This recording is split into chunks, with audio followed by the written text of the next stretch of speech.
lost, there's always a hope. Rise and fight.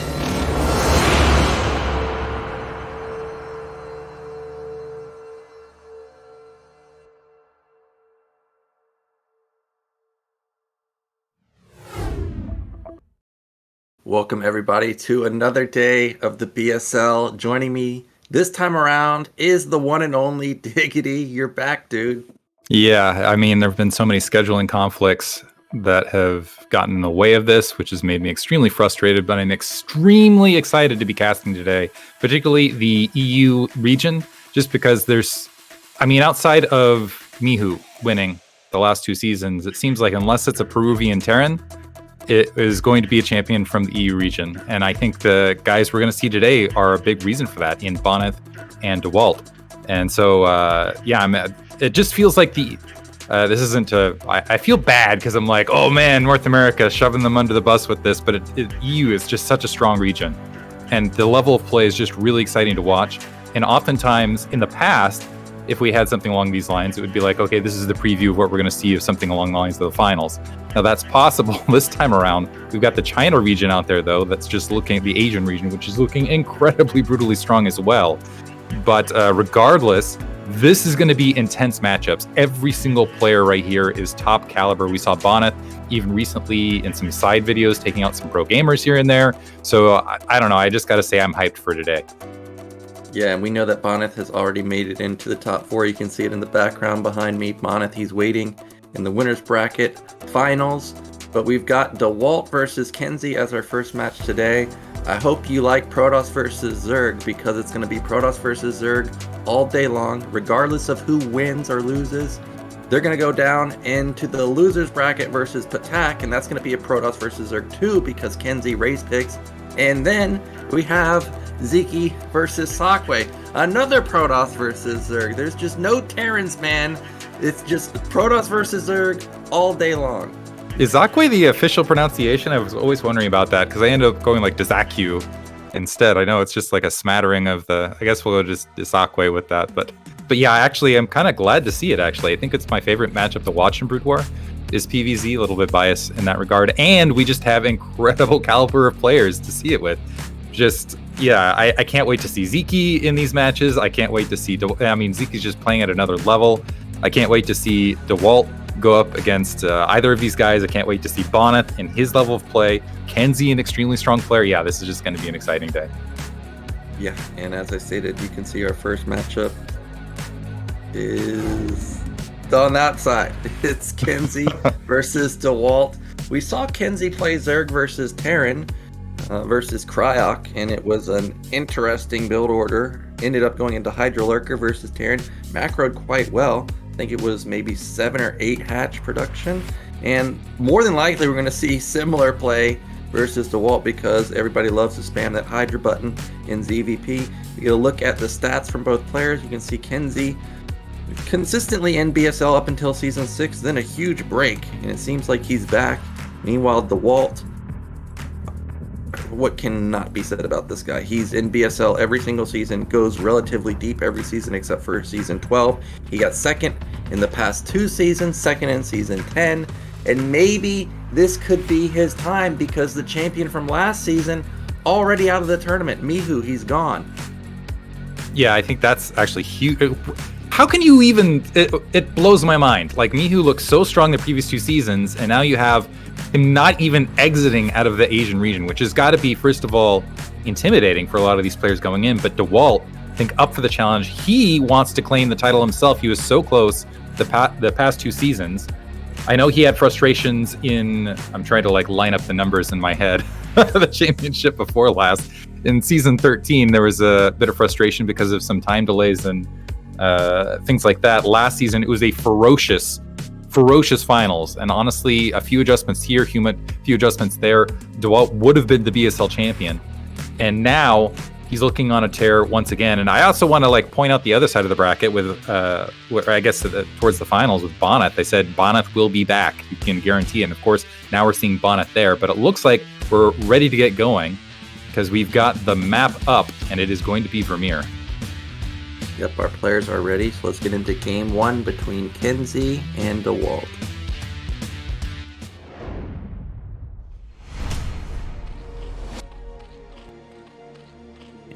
And in the top right are blue Zerg.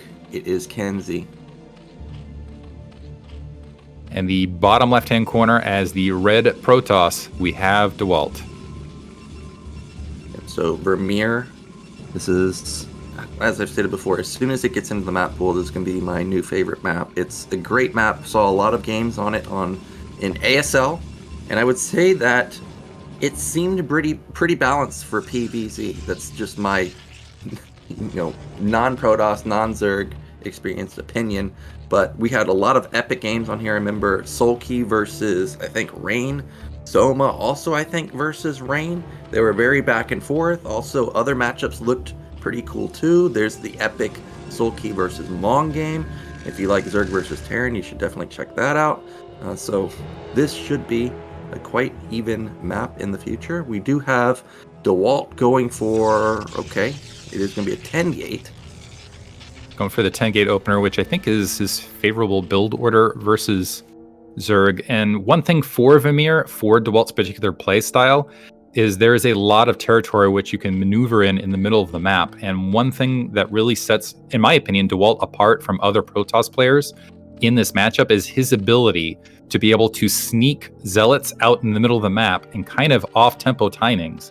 And really, he just has the sixth sense as to where the overlords are positioned out on the map. And he just seems to be able to weave and dodge and really catch his opponents off guard, particularly when they're around. And then past that, he just has a sixth sense of where the defenses will be at. And I feel like that's really what makes him excel in this matchup. Yeah, for sure. And we do see that he is going to find KenZy second. He's going to see that it is a cross spawn, but he's going to be happy that this is a 12 hatch. That means he's going to be able to get that zealot out on the map somewhere, hide it, and KenZy's going to have to be careful because if he ever is not paying attention, that sneaky boy could slip in, get a few drone kills. We do see no gas so far from KenZy, so that means more than likely we're going to be seeing third hatch either top middle or mid right. I don't like that versus Dewalt, especially consider it looks like the drone has managed to track that initial zealot down, but honestly, it's almost like it's playing towards Dewalt's particular strengths. Looks like that drone trying to get in front, create some delay, taking an initial hit, making its way across the map. But I feel like, yeah, this is just like inviting Dewalt to go ahead and apply pressure to you. Yeah, start going into that mid game where he's just throwing zealots all over the map. Well, this is going to be a third hatch at top left, and this is a style that we don't see as often these days. So even though Dewalt has been playing, almost every day, I'm assuming, this will be a style that he's not faced that much in the recently. Meanwhile, 6 lanes were built, but they showed themselves having not moved across the map. So I am a little bit surprised that Dewalt's going to turn this zealot around. But he is just going to be playing defensively right now. KenZy continuing to produce Zerglings, so there is a potential threat on that front door. You see the 3 zealots waiting there. The Nexus is going to come online, but there needs to be another blockade of a building on the front so these zealots can go ahead and seal in. But nice read on Dewalt's part. And so I think KenZy's plan from here is, get a lot of Zerglings out there. Maybe that's his plan. He's continuing to produce Zerglings out of this. Dewalt sees it as they're moving out, but I actually kind of like this play versus Dewalt and his style. Go ahead, get the Zerglings out in the field, box them in, make sure those zealots can't roam free. Yeah, it's going to keep the zealots back, but a lot of times Protoss is just sitting back waiting for their 7-minute, 8-minute speed zealot timing anyways. So you have to remember all these lings that were made, well, they're not drones, which will kind of hamper his build a little bit. We do see that that's actually the cybernetics at the wall. So if there is a Hydra bust, all it's really going to do is prevent range, which is delayed for quite a while anyways. Forge in the main, so he's going to start his +1 pretty soon if he hasn't started it already. Gas going down in his Nat. Somewhat of a... well, actually, I guess it is somewhat of a normal gas timing. A lot of supply in the Zealots already, and I think Stargate in the main. So yeah, this does suggest that we're probably going to see more of the gas-heavy builds from Dewalt, maybe some Dark Templar out in the field, but I love having that Forge in that back corner to absolutely guarantee that +1 weapons will come online.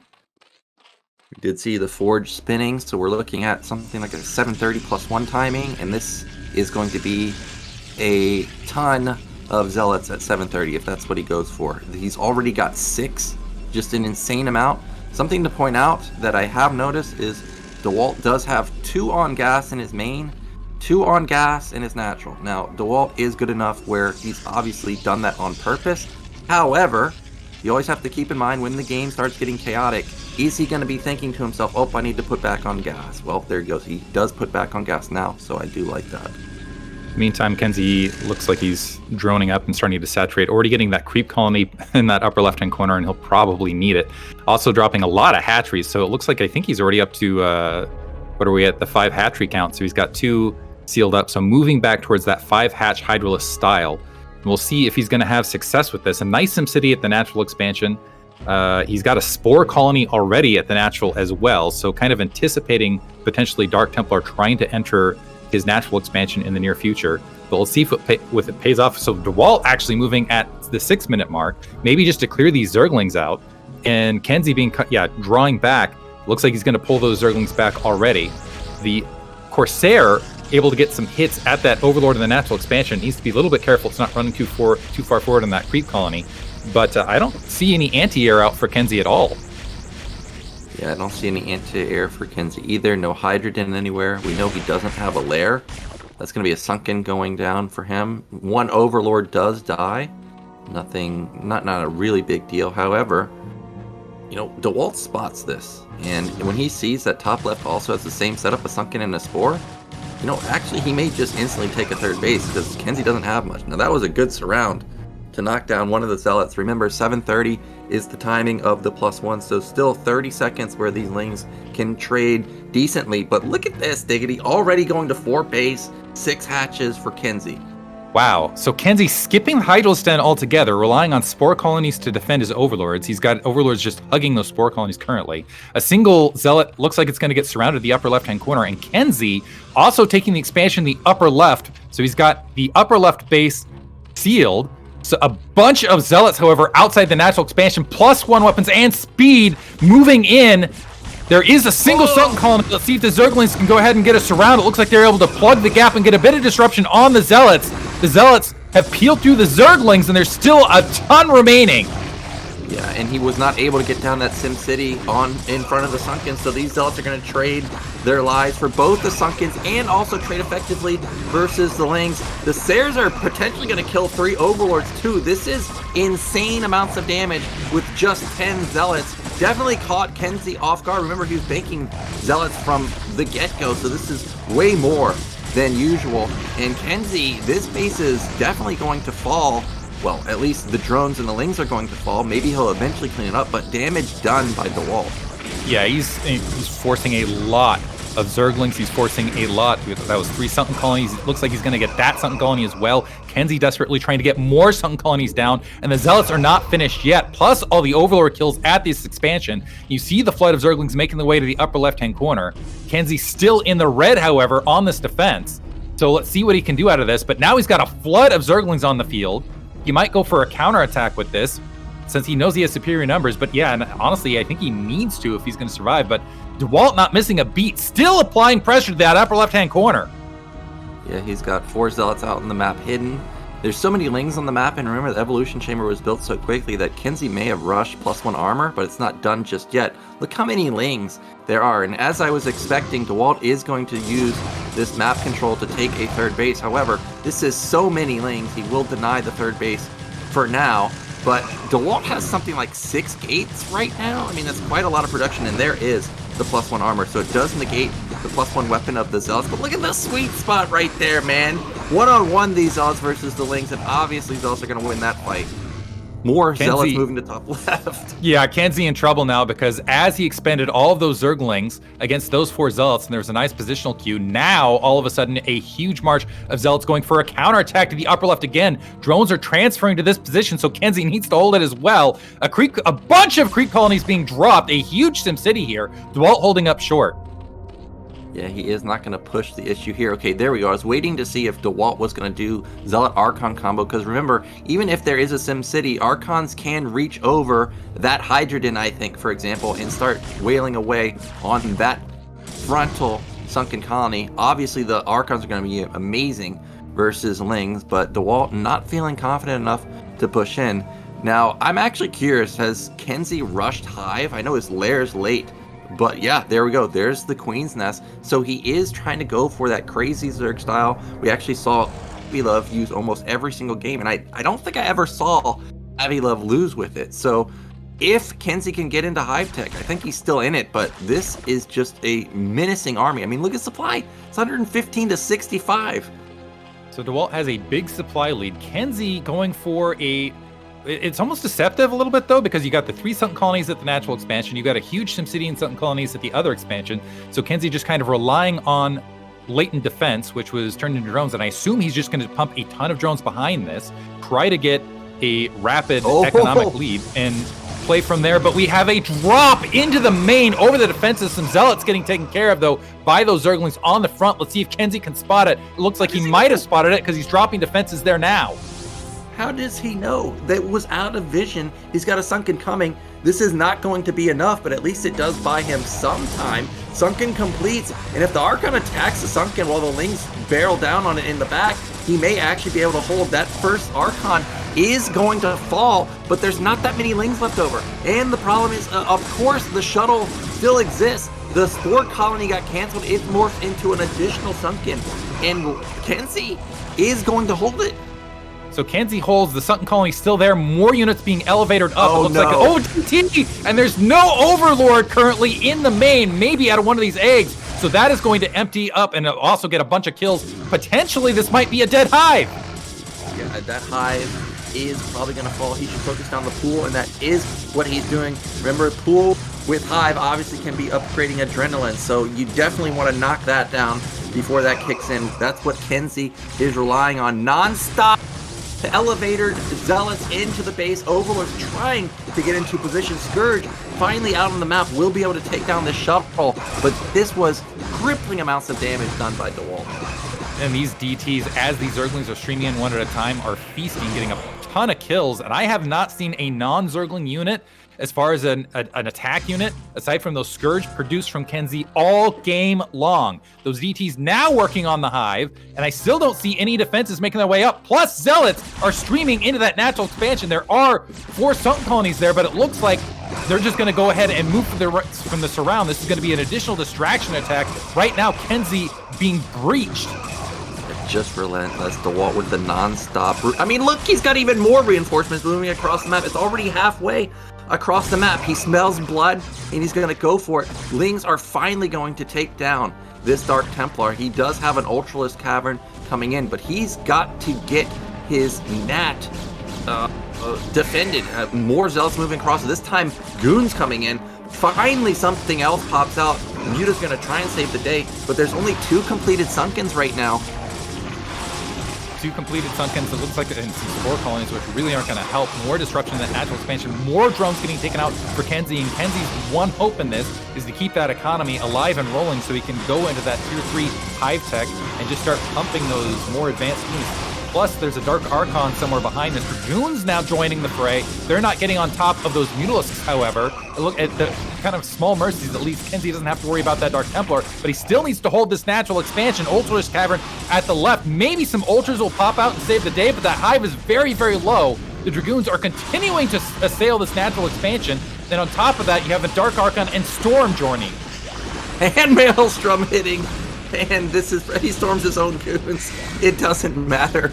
The game is definitely over. This hatch is going to fall. All the Sunkens have died. Evolution Chamber falls. +2 armor and +1 weapon did complete. So actually the Lings are very strong. The problem is he just doesn't have any Lings. All these Templars could be morphed into double Archon if he wanted.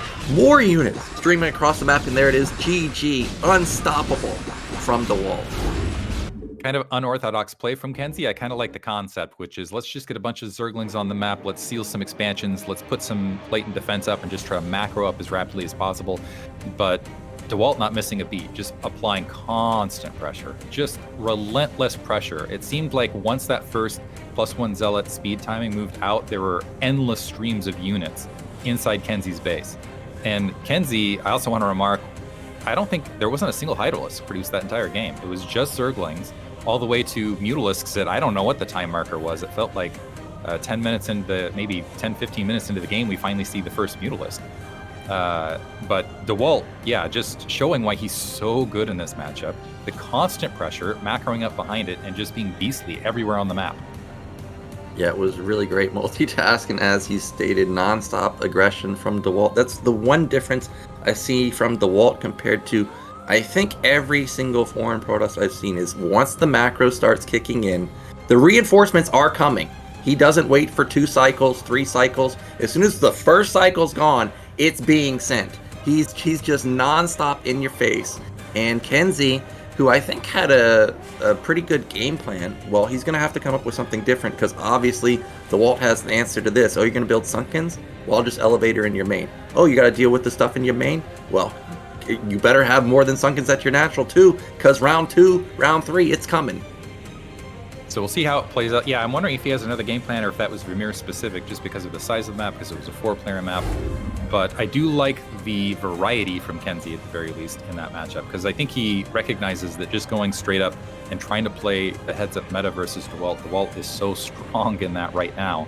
I remember even watching, I think it was like a couple, I don't know, 2-3 months ago, it was Dewalt versus Sziky in the series in Fighting Spirit Mania, and it just looked, the later games when they were still playing seriously, they were just incredible. It just really looked like just next level play from both players. But going into game 2, this is a best of 3. Going into game 2, I'm kind of curious. Sorry, it's best of 5. That's right, Winners Bracket. Best of 5. I'm kind of curious what KenZy's going to do to adjust. And also, is it loser's map pick on this, or is it winner's map pick, or is it preset? I think it was vetoes, and then one player picks, the next player picks over and over and over. So we do have our next map set. It's going to be Monopoly, as I stated yesterday. I think if you're a Zerg playing versus Protoss and you want to win, this is probably going to be your best bet. I think I have never seen a Protoss beat either Terran or Zerg on this map. It seems really good for both sides, especially if you play the defensive style, which it seems like KenZy wants to go for. So let's get into game 2, see if KenZy can pull out a victory on Monopoly.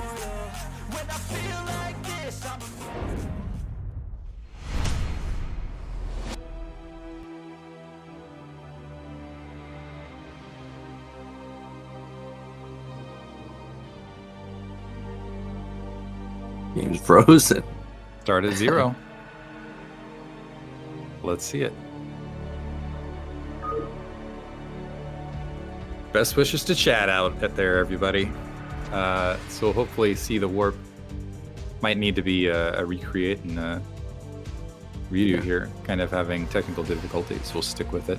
I kind of do miss the beep, beep, beep, because that's always like a nice... I don't know, it adds a degree of intensity. That's something that's always been true in Brood War. Okay, there we go. Well, it went through and then we dropped, I guess. Not sure exactly what happened. So a draw. So we'll have to call this one a draw. We're moving on to the next map. No, I'm just kidding. We'll rebuild. So we know that KenZy, in certain situations, is at least equal, can land the draw versus Dewalt. So yeah, maybe that one counts. We'll put it in the record books for and play it that way. But we'll go ahead and get that game back up momentarily. What I do like seeing out of KenZy is he's mixing it up. He's showing a different style. He's showing something a little bit off meta. I think, honestly, against another player not Dewalt, I could see that being very, very successful. However, versus Dewalt, just because of his acumen, because of the relentless pressure style that he's able to throw out, I don't know. I do feel like he might have even opted to go for the style that he kind of launched into, specifically to try to negate Dewalt's just absolute dominance in the mid game.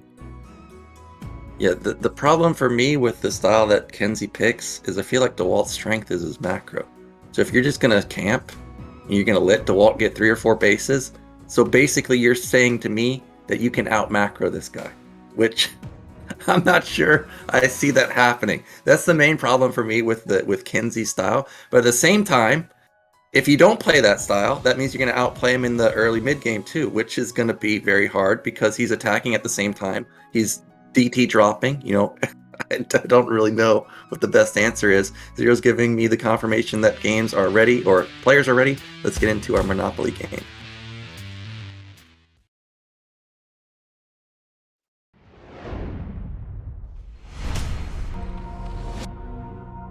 Okay, in the bottom middle, our blue Zerg, it is KenZy. And at the 3 o'clock location as the red Protoss, we have Dewalt.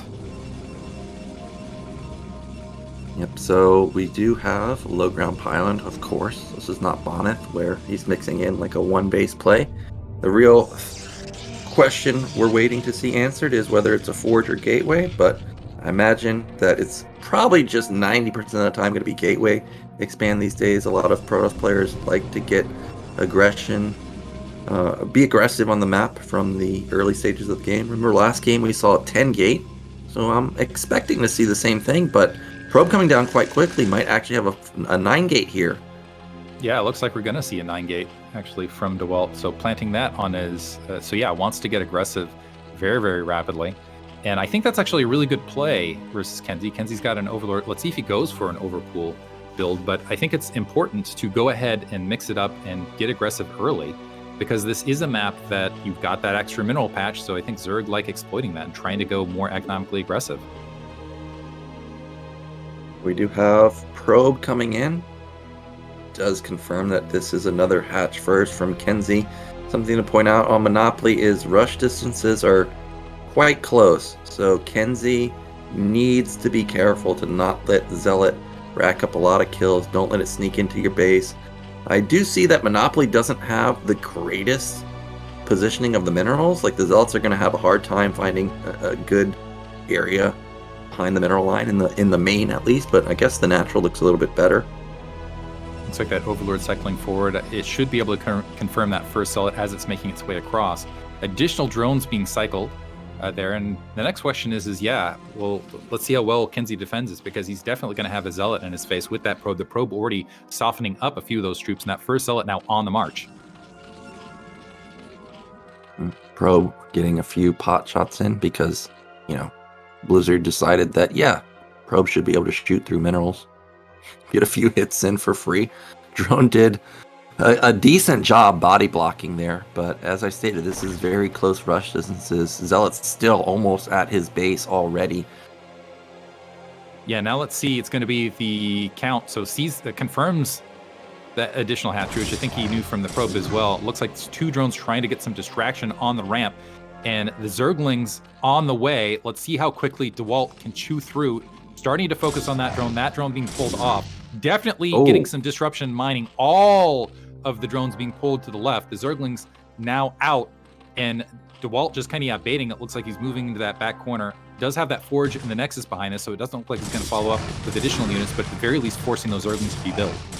Well, that was a good trade right there from KenZy. As I stated, the main looked like it's a very hard base to get Zealots into a good position, but look at this. KenZy still hasn't put down his 3rd hatch. I guess he's not been able to make a decision on where he wants to put it, and he's decided that he is going to take mid-left. Now, because I'm not too familiar with KenZy's play, I'm wondering, is this going to signal that this is going to be 9-7-3? Because last game, it's obviously not a camp to hive style, because you can't do that with these hatchery placements. But I'm still wondering if this means 9-7-3 could be coming in.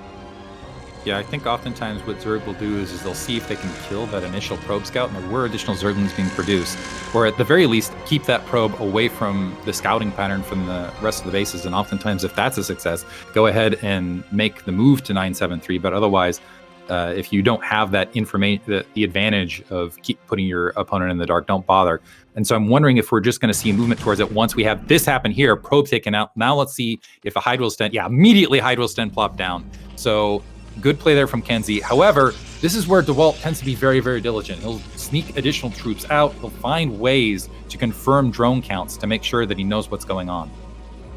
Well, I love Dewalt's SimCity right now. You can see that there's actually a huge amount of space between the Nexus and the Gateway, so he can build absolutely tons and tons of cannons, and I love how we have a backup pylon behind it also. First 4 Zealots are going to move out onto the map, try and get a little bit of pressure done. I think KenZy has maybe 12 to 14 lings. Okay, never mind. Yeah, 12. So 12, I think, can actually trade decently here. We do have a good engagement from both sides. Zealots will barely win the fight, though. Oh, no! Lings win. Lings win, and now Dewalt doesn't have... So another Zealot making its way across. It looks like it's going to move across to the south. This is critical. That Zealot needs to get confirmation as to what's happening. And if he can just spot this first Hydralisk, he'll know he needs to plop a bunch of cannons down. Because it could go either direction. KenZy could have been like, okay, I'm done with this. But the Zealot barely confirms the first Hydralisk. Lings pulling across to go ahead and go for that. And now Dewalt knows that he should probably place down a bunch of cannons. He saw it, but it doesn't seem like he saw it because we only see 2 cannons right now. He needs to get up at least a couple more, maybe upwards of 5, but it is still only 1 Hydra. Okay, now he knows speed is out on the map, so he does know that this is going to be a lot of Hydras moving across pretty soon. Another Zealot's going to fall. So it looks like the Hydra is starting to filter forward. Also keep in mind, Dewalt doesn't have additional Zealots. So I like this, moving that 1 Zealot to the north to maybe get some aggression down the line and get something accomplished here. It looks like KenZy actually might be pulling out of this because he's already dropped, I think, another hatchery at that 9 o'clock location. So it looks like he's thinking of maybe folding this back. Maybe it's going to be 4 hatch Hydra. Maybe he's just going to loop back with the and go to 5 hatch. He's like, okay, I know I forced cannons out right now, so now I'm going to pull back and not dedicate. Yep, going to be 5 hatch coming in just a second. KenZy, I think, has something like 7 Hydras. 2 are sitting right here, going to help defend those overlords, and all this really did was force out, I guess, 3 more additional cannons from Dewalt. So this is a good read from him. He didn't cut probes, he didn't cut his tech. All he's gonna really lose is his forge and gateway, but he's already built both of those. So yeah, it looks like that forge is going to get dropped. The Zealot able to get a drone kill at this base. Is he going to get a second drone kill? No, he gets wiped out. But at the very least, he was able to go up, confirm the drone count at that location, confirm, okay, he's moving back towards a more macro style, potentially, obviously, 5 hatch Hydra, usually what you see moving out of this. So we'll see how Dewalt adjusts from here. Right now, though, supply count's just about even. KenZy's got to be feeling somewhat comfortably. He's got Dewalt locked into his base. He's making his way towards the layer tech. He's got enough Hydralisks where he can go ahead and apply pressure to the front and go ahead and defend against that initial Corsair in his main. So Dewalt's got some work to do. Well, this seems somewhat dangerous, does it not? I mean, I saw 5 to 6 Hydras at the natural right now. If he had sent all of them across the map, it would be something like 12 Hydras with, I don't know, 4 to 6 Ling support versus just 5 cannons, and all the Zealots are gone. So that seemed like a dangerous moment for Dewalt, but he does build 2 more cannons. He's got a couple more gateways coming in. He's got his first Templar out, but no energy for Storm just yet. Sayer confirms that this is just going to be a transition. He saw some drones coming in. He sees a 6 hatch coming in. So yeah, it looks like KenZy moving towards 6 hatch. Maybe he's going to transition in towards that Hydralisk Lurker contain style and try to just play macro from there. That's what I see a lot of Zerg players do, and I think Dewalt already kind of ahead of this. He's got the double forge already running to go ahead and get that upgrade lead. He's got the High Templar to buy him time. In the interim, he's got that Corsair still being pestering and getting that scouting information, kind of confirming the drone counts as to whether KenZy is just going crazy and trying to drone up. Robotics facility already planting down, and I like that robotics facility is being moved sooner rather than later for Dewalt, because I think oftentimes what happens is Protoss will just build the big ball, and then they just won't have that observer to go ahead and deal with things as soon as the troop counts are moving out. But you can see he's plopping down a ton of gateways to get that big army to bust out of any potential contain. Yeah, 8-gate production for Dewalt. He did come in and see that I don't think there's any Spire anywhere. So where are you going to spend all that gas for KenZy? Well, the answer is either you're going to be building non-stop Hydras, or you're going to be mixing in some Lurkers. So I like the fact that he does get the fast Robo, as you stated. I'm sure range is coming in just a second, too. We're probably going to see the first round of goons in just a moment, but actually doesn't have range started just yet. I was going to say he may have a lot of goons, but you can see that the Zealot count is only at 5 right now. So really lacking on that particular unit at the moment. Yeah, I had to expend a lot of those zealots earlier in the match trying to get that scouting information. KenZy trying to, so it looks like, it's moving out, trying to side storm a little bit, caught a lot of his own zealots, but it looks like he's going to take out that initial grouping of Hydralisks out on the front. So the few zealots that are out there are going to be able to at least march out in the field and create some disruption. KenZy actually almost staging up as though he wants to try to take that 6 o'clock base with those Hydralisks in position, or maybe he's just hoping to catch that Corsair out of position. But the zealots making their way across, looking to get some disruption, but that is a big ball from KenZy to go ahead and engage them. That is a ton of Hydras in. Uh-oh. This is a Jayun moment. We've got no range coming in for Dewalt, and that's going to be a huge issue. I mean, Goons aren't necessarily great versus Hydras to begin with, but to have no range also, these things are going to be basically useless. This is so many Hydras. I was going to say when we were at 85 supplies were even for both players. Now there's a 20 supply lead for Dewalt. I don't think he notices, first off, that there's 2 on gas at the natural and still no range upgrade. So we'll see once these Hydralisks go for that engage. Some Zealots actually able to go all the way around there in the middle of the map. They're going to be able to get to this third, get some disruption. Let's see how many drone kills they're able to get. The Hydralisks moving up, so at least able to get 1 and also disrupting mining here. But as that's happening, Dewalt, when one thing's happening on the map, look for him to do another. Also moving in the bulk of his army towards that natural expansion to go ahead and cut off reinforcements to see if he can drop some storms. Some lurkers are morphing at this location. Looks like the drones have been completely obliterated there. The observer in position to go ahead and scout this, and it looks like this is going to be a decent engage from Dewalt. Oh my gosh, there's so many storms, and they're really, really good, really on point. Now it's a 40 supply lead for Dewalt, but still, the Goons don't have range, so you cannot trade effectively versus these Hydras. These 2 Zealots, I gotta say, are saving the day for Dewalt, because I do not think that there's any hope of him busting through KenZy's army. The fact that the Zealots have racked up so many drones, or so many drone kills, is really salvaging this attack for Dewalt. Still 6 hatch production for KenZy. He's building a 7th hatch, 4th base at top left, and he has +1 power spike. Yeah, so KenZy going ahead and grabbing additional expansions. Dewalt, you can see, just checking out, making sure that 6 o'clock base wasn't taken. But I like what Dewalt's doing. He's like, okay, I've got about an even army here. KenZy's not feeling comfortable attacking into me. I'm not feeling super comfortable attacking into him, aside from dropping some side storms and retreating. I'm going to do this and grab my 3rd. Also, even though that last attack, he didn't have goon range and maybe wasn't able to punish as much as he wanted to, at the very least, he was able to disrupt a lot of mining at that 3rd, which was a big boon. Yeah, but he is expanding towards KenZy, so if KenZy's ever able to eliminate this Protoss army, he'd go for an instant counterattack. But the storms are fantastic. Still no range on these Dragoons. Look how fast those Zealots die. These Goons are going to die equally quick too. It's 15 supply lead only for Dewalt. This is manageable for KenZy. Just insane macro from him. More rounds of Zealots and Goons coming in, but there's no storm. I think these Hydras, if they can get together with the rest of their army, could push this back.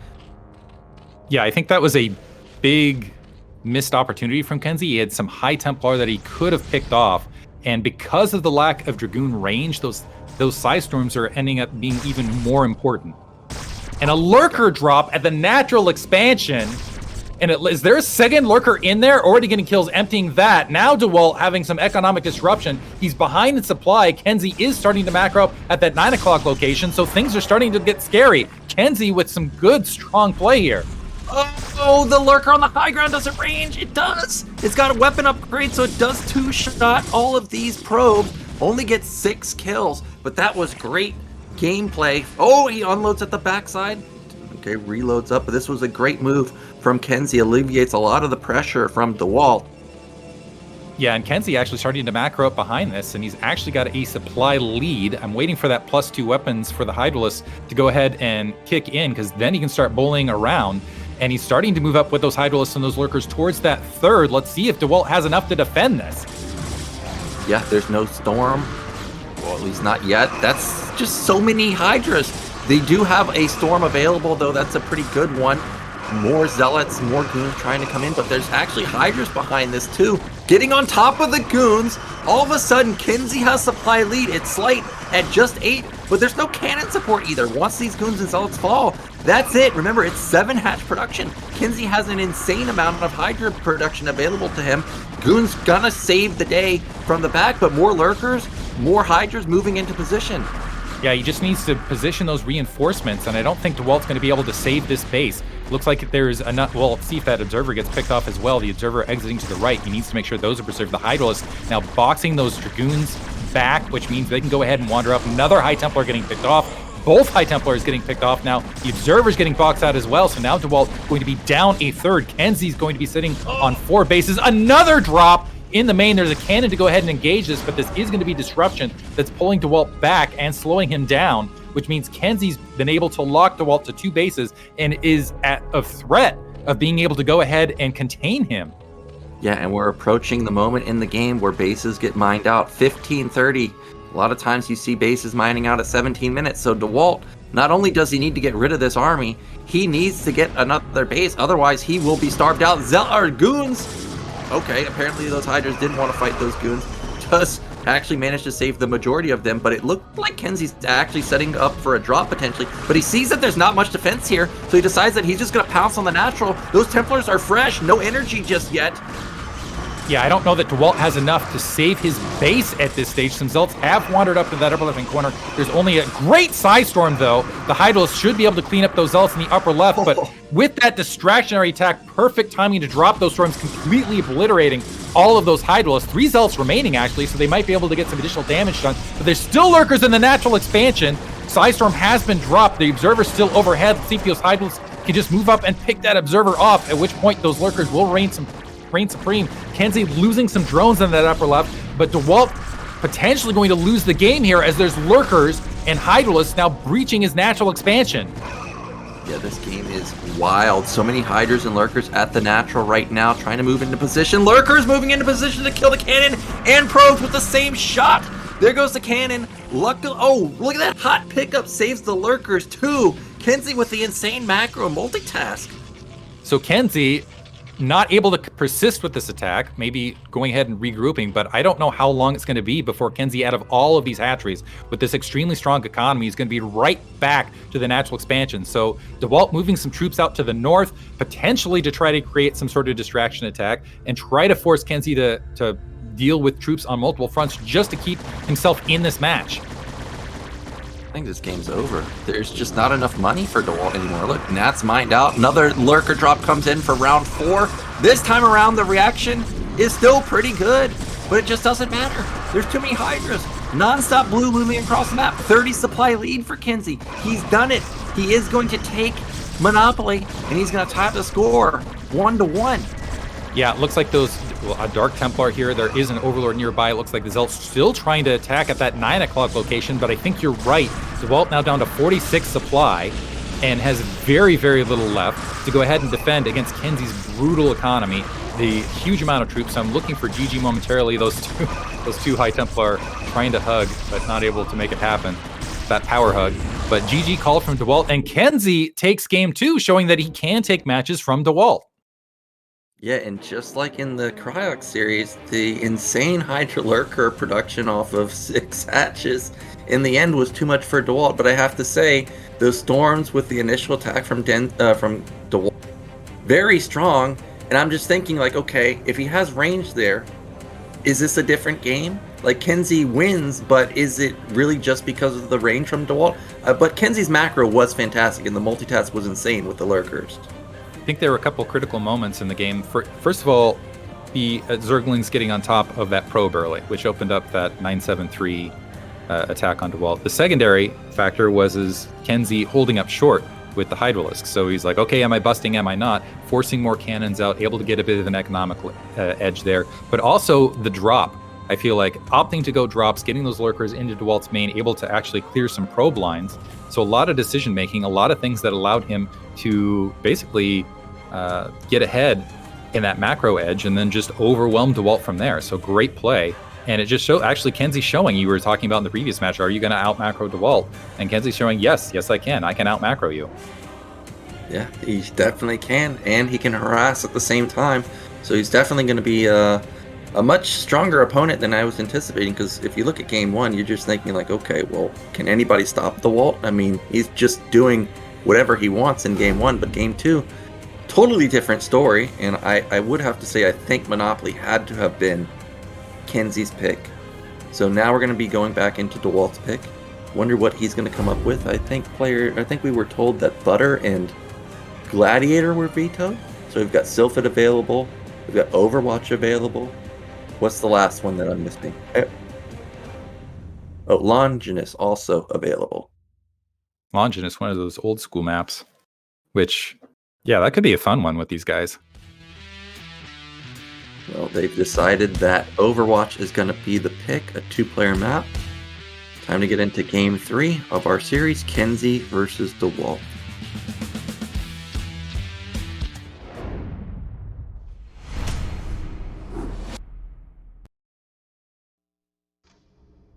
So, in the top left position, our Protoss, it is Dewalt.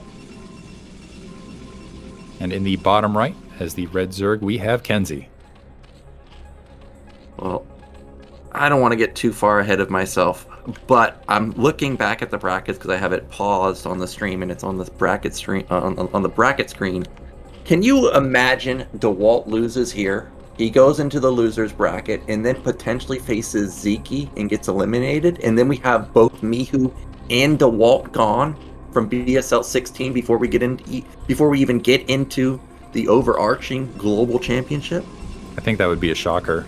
Because honestly, yeah, especially considering last season, just the fact Mihu's out of it, that's unbelievable to me. But to lose Dewalt as well, that would be extremely unexpected. I do want to say, though, I really, really, really want to see Dewalt versus Sziky because they just produce incredible matches. We'll see if KenZy can do it again. Thus far, it looks like he's got an Overlord first opener here. Dewalt actually going for Ice. Well, let's see what he's up to. Maybe going to go for a Forge first this time around. So scouting with that initial probe after dropping that pylon. It is a 2-player map, so we do have KenZy putting down what I think was an overpool. And that means that Dewalt, I think maybe we'll have the option to go for Nexus first. Maybe. More than likely, it's probably going to be Forge and then Nexus. We'll see what he wants to go for, though. Probe comes in, and we'll see that this is an overpool, not a 9-pool. You know, at the very least, you can get away with Forge, Nexus, then Cannon against overpool on most maps. And I think this is a large enough map on Overwatch that you can pull that off. So we'll see. We're going to go ahead and see that Forge, and I assume we're going to see that Nexus immediately to follow. This probe actually already down a little bit on shields, and keep in mind how important that probe scout is early. Still trying to get some damage over the wall on that probe. This is the one thing is I love this from Dewalt, just the multitasking. Every single time you'll see him sneak behind that mineral line when he can and start getting some bonus damage if he can. Yeah, and it's subtle too, like you're not paying attention to that, so it's free damage a lot of the times. And sometimes if there was like a zealot moving across at the same time, you can rack up a kill because they may not be paying attention at all. That probe has dealt already a considerable amount of damage to multiple drones. It's down to sub 20 health. You gotta be careful, man. That's 3 more hits and that thing's dead. 4 Zerglings being produced for KenZy. So let's see if he can... That probe did take a lot of damage in the midst of that harassment, and Dewalt needs to be careful here. If he ends up losing this probe, keep in mind that was a really pivotal moment in that last match where it really opened things up. Yeah, and actually kind of getting hunted, boxed into a corner. This is risky. The Zergling's doing a good job of boxing him in, getting a good amount of damage done. It's 1 hit away. Yeah, and this is panic mode for Dewalt because he has no idea what this is going to be. And what I was going to say was Overwatch definitely does not have as much area at your natural to build cannons. So if you're going to 973 Monopoly, I think into myself, why not try 973 again? I mean, look at that. Can he even fit another cannon between the cannon and the Nexus and the cannon and the gateway? I don't know. There's really not a lot of space at the bottom side of that area right now. Maybe 1 cannon can fit and that's it. So the probe trying to get back out on the map to go ahead and get eyes, but the Zergling's already there looking to engage. And this is going to be trouble for Dewalt. So yeah, I wouldn't be shocked if he's going to send out another probe on top of this, but the Overlord's already in position to go ahead and see if it makes its way across. So this probe looking to go ahead, I think it's going to be able to confirm potentially a 6 o'clock, but the Zergling's waiting in the wings to go ahead and engage. Dewalt being boxed back out. So yeah, this might be an opportunity for KenZy to open up with 973. So that probe now meandering into the 6 o'clock. So it knows that there's 3. Yeah, and we already see that Hydro stand down. So KenZy already planning on it. And this, yeah, if I was KenZy here, I would say what you were saying is why not? Let's just go for it. Let's go for a pure bust this time. And I remember when 973 started to get popular, this is one of the maps in the ladder. And I remember watching a VOD of Zero. He went 9734, fourth. He was at top left, fourth base at top right. Top right has high ground ramp. Your third base has high ground ramp. So you're gonna be putting on a ton of pressure onto Protoss, and really there's not gonna be an easy base for Protoss to counterattack. So I feel like that could be an amazing opener for KenZy. We see the first Zealot moving across the map, but without the probe, it's gonna kind of be pretty weak. So he is just gonna turn around and try and get back to its base and I guess just power up for now. So we see Citadel Dune and Stargate being planted. The Zerglings still trying to cut off, and there was additional 4 Zerglings produced from KenZy, I think, seeing that Zealot make its way across the map. And now this probe going to get surrounded as well. So Dewalt, well, maybe able to break out. It keeps meandering around, trying to find position to go ahead and scout something. But KenZy's been very, very diligent at escorting, just herding this probe away from any scouting information. I think Dewalt just needs to plant. So he's already dropping a gateway at that natural expansion to let reinforcements be a little bit closer. But I would say, yeah, just plant the cannons and assume it's coming. I think Dewalt may already know that something's up because those Zerglings do not have speed. I think normal speed timing is around 5 minutes. So for him to still not have speed at 540, he already suspects that this could be 973, and he's right because the first 7 Hydras are on their way. So this was a good read from Dewalt. I like how he's got a second gate. I like how he's got his Citadel already done. So he's going to be able to get into that Templar Tech quite quickly too. One big bonus here is KenZy, right when he wanted to start producing nonstop Hydralisks, that Corsair able to sneak out, get an Overlord kill, which is going to cap it. The Hydra's trying to hold on that bridge for the moment. That is a large number, so I think this is going to be a bust. The Corsair moving forward, so it's going to try to find some Hydras, it's getting good look at the drone count right here. But now, as that's happening, the Zerglings grouping up, trying to get in front of those Hydralisks to go ahead and engage, and having some trouble, fumbling a little bit, now engaging, KenZy moving back out, and re-engaging, and I actually think that Overlord kill might have made this a little bit basically less impactful for KenZy because he had that pause in Hydral's production to go ahead and flood the front. Yeah, that definitely could have been game-changing because now the reinforcements are a little bit late. Sares are so annoying. They be able to even pick off a second Overlord, and it's going to be another supply block if this falls. So KenZy, he is really committing hard to this, but the cannons are already set up, and the Corsairs have done such a great job. I don't think he can bust in, and also, if the Templar Archive is done, 1 DT can save the day. This is all or nothing for KenZy. Here he goes, leans in the front. Hydra's trying to bust down the Zealots and the cannons. That's a great pull, but so far, none of the cannons have fallen, and a lot of Hydras have died. Yeah, right now, KenZy, all he's gotten is that gateway, a bunch of cannons in their way. I think Dewalt, knowing that he's taken out those 2 Overlords and so many Hydralisks have been dedicated at this stage, I think he's got to feel very, very comfortable in his position. He's, okay, I got a sealed front. I probably got an economic lead. We see that Templar Archives in position right now, the Corsair continuing to be active.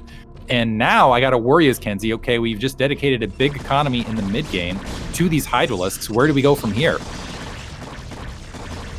KenZy is very all in with this, even more Hydras coming out, so this is going to be make or break for him. There's no fallback plan for him. He's got a decent supply relative to Dewalt, but Dewalt has so many cannons, and the Sares are scouting the entire time, so he sees, like, okay, dude, you just continuing to build Hydras? Well, I'll just continue to build cannons. Like, I'll just keep building them over and over and over, and here comes round 2. KenZy jumping on these cannons. Zealots soaking up a lot of hits, not really doing anything other than soaking hits. So first DT is out, but that's a lot of cannons now that have died, but there's no Overlord here. DT can't get out though. DT's got to go through that southern ring. It looks like it is able to get on the front. Again, yeah, you're right. No Overlord in position. So these Hydralisks are going to have to flee, and they're going to take damage along the way.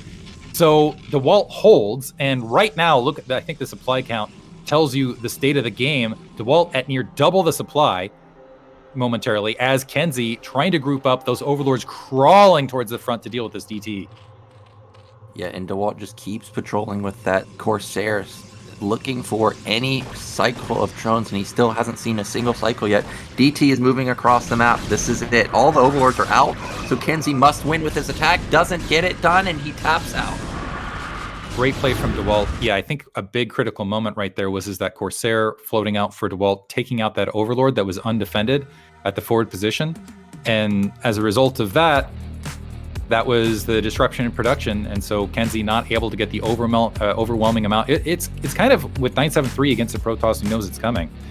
It's kind of, half and half sometimes as it is, just because the cannon's coming online. But I think with those overlords getting continually taken out, it just sealed the fate. So great play from Dewalt there to go up 2-1.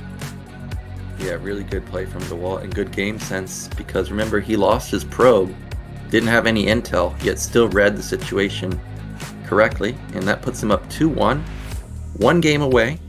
And now it's going to be back to KenZy's pick. We already saw him pick Monopoly. That's a great CVP map. He doesn't have a lot of options left now. He's got Sylphid. I think we're going to probably see Sylphid because it's the most common map. Longinus still remaining, and actually ZeroTotos is going to be Longinus. I'm a bit surprised with this pick, but remember, we did see KenZy already try to go split map. If you try and build, if you try and take the other main, it's a 3-player map. It will always be split in your favor, so he may go back to that opening that we saw in Vermeer.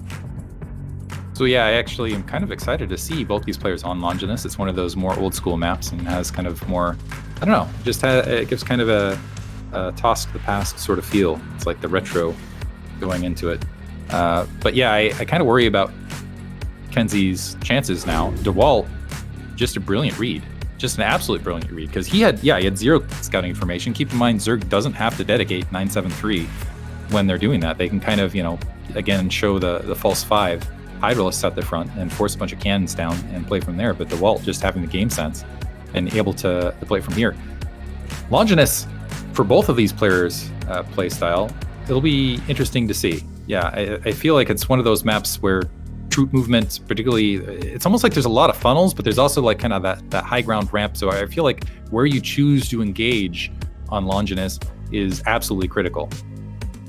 Yeah, it definitely is. And with all that said, let's get into potentially the last game of our series. It's Longinus Dewalt versus KenZy.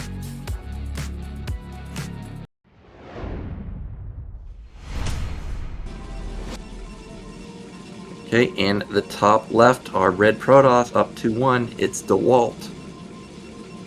And at the 3 o'clock location, starting as the blue Zerg, we have KenZy.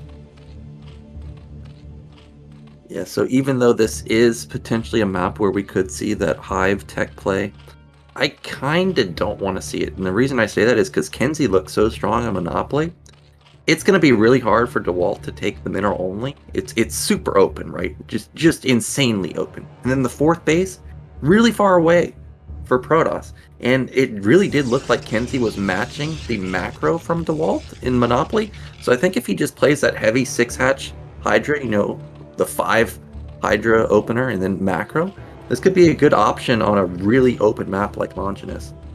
Yeah, I almost wonder what Dewalt's going to have. Maybe he's going to go for some 2-base power spike flood zealots, all the units moving across the map. Because you're right, that 3rd base, that mineral only, is really hard to hold.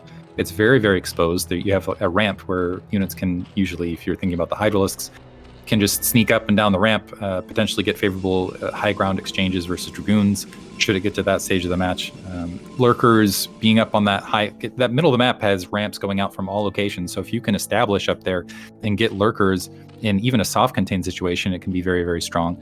And on top of that, Longinus is one of these maps where it just doesn't feel like there's a huge amount of minerals on it, so it feels like you can starve out your opponent fairly quickly. So all of those things in consideration, I'm almost wondering if this just invites that Hydralisk Lurker contained style.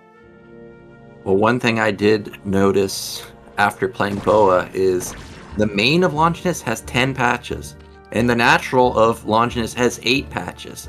So that means that Protoss will be able to support an insane amount of gateways on just 2 bases. So it would not surprise me to see even upwards of 10 gate on 2 base for Dewalt.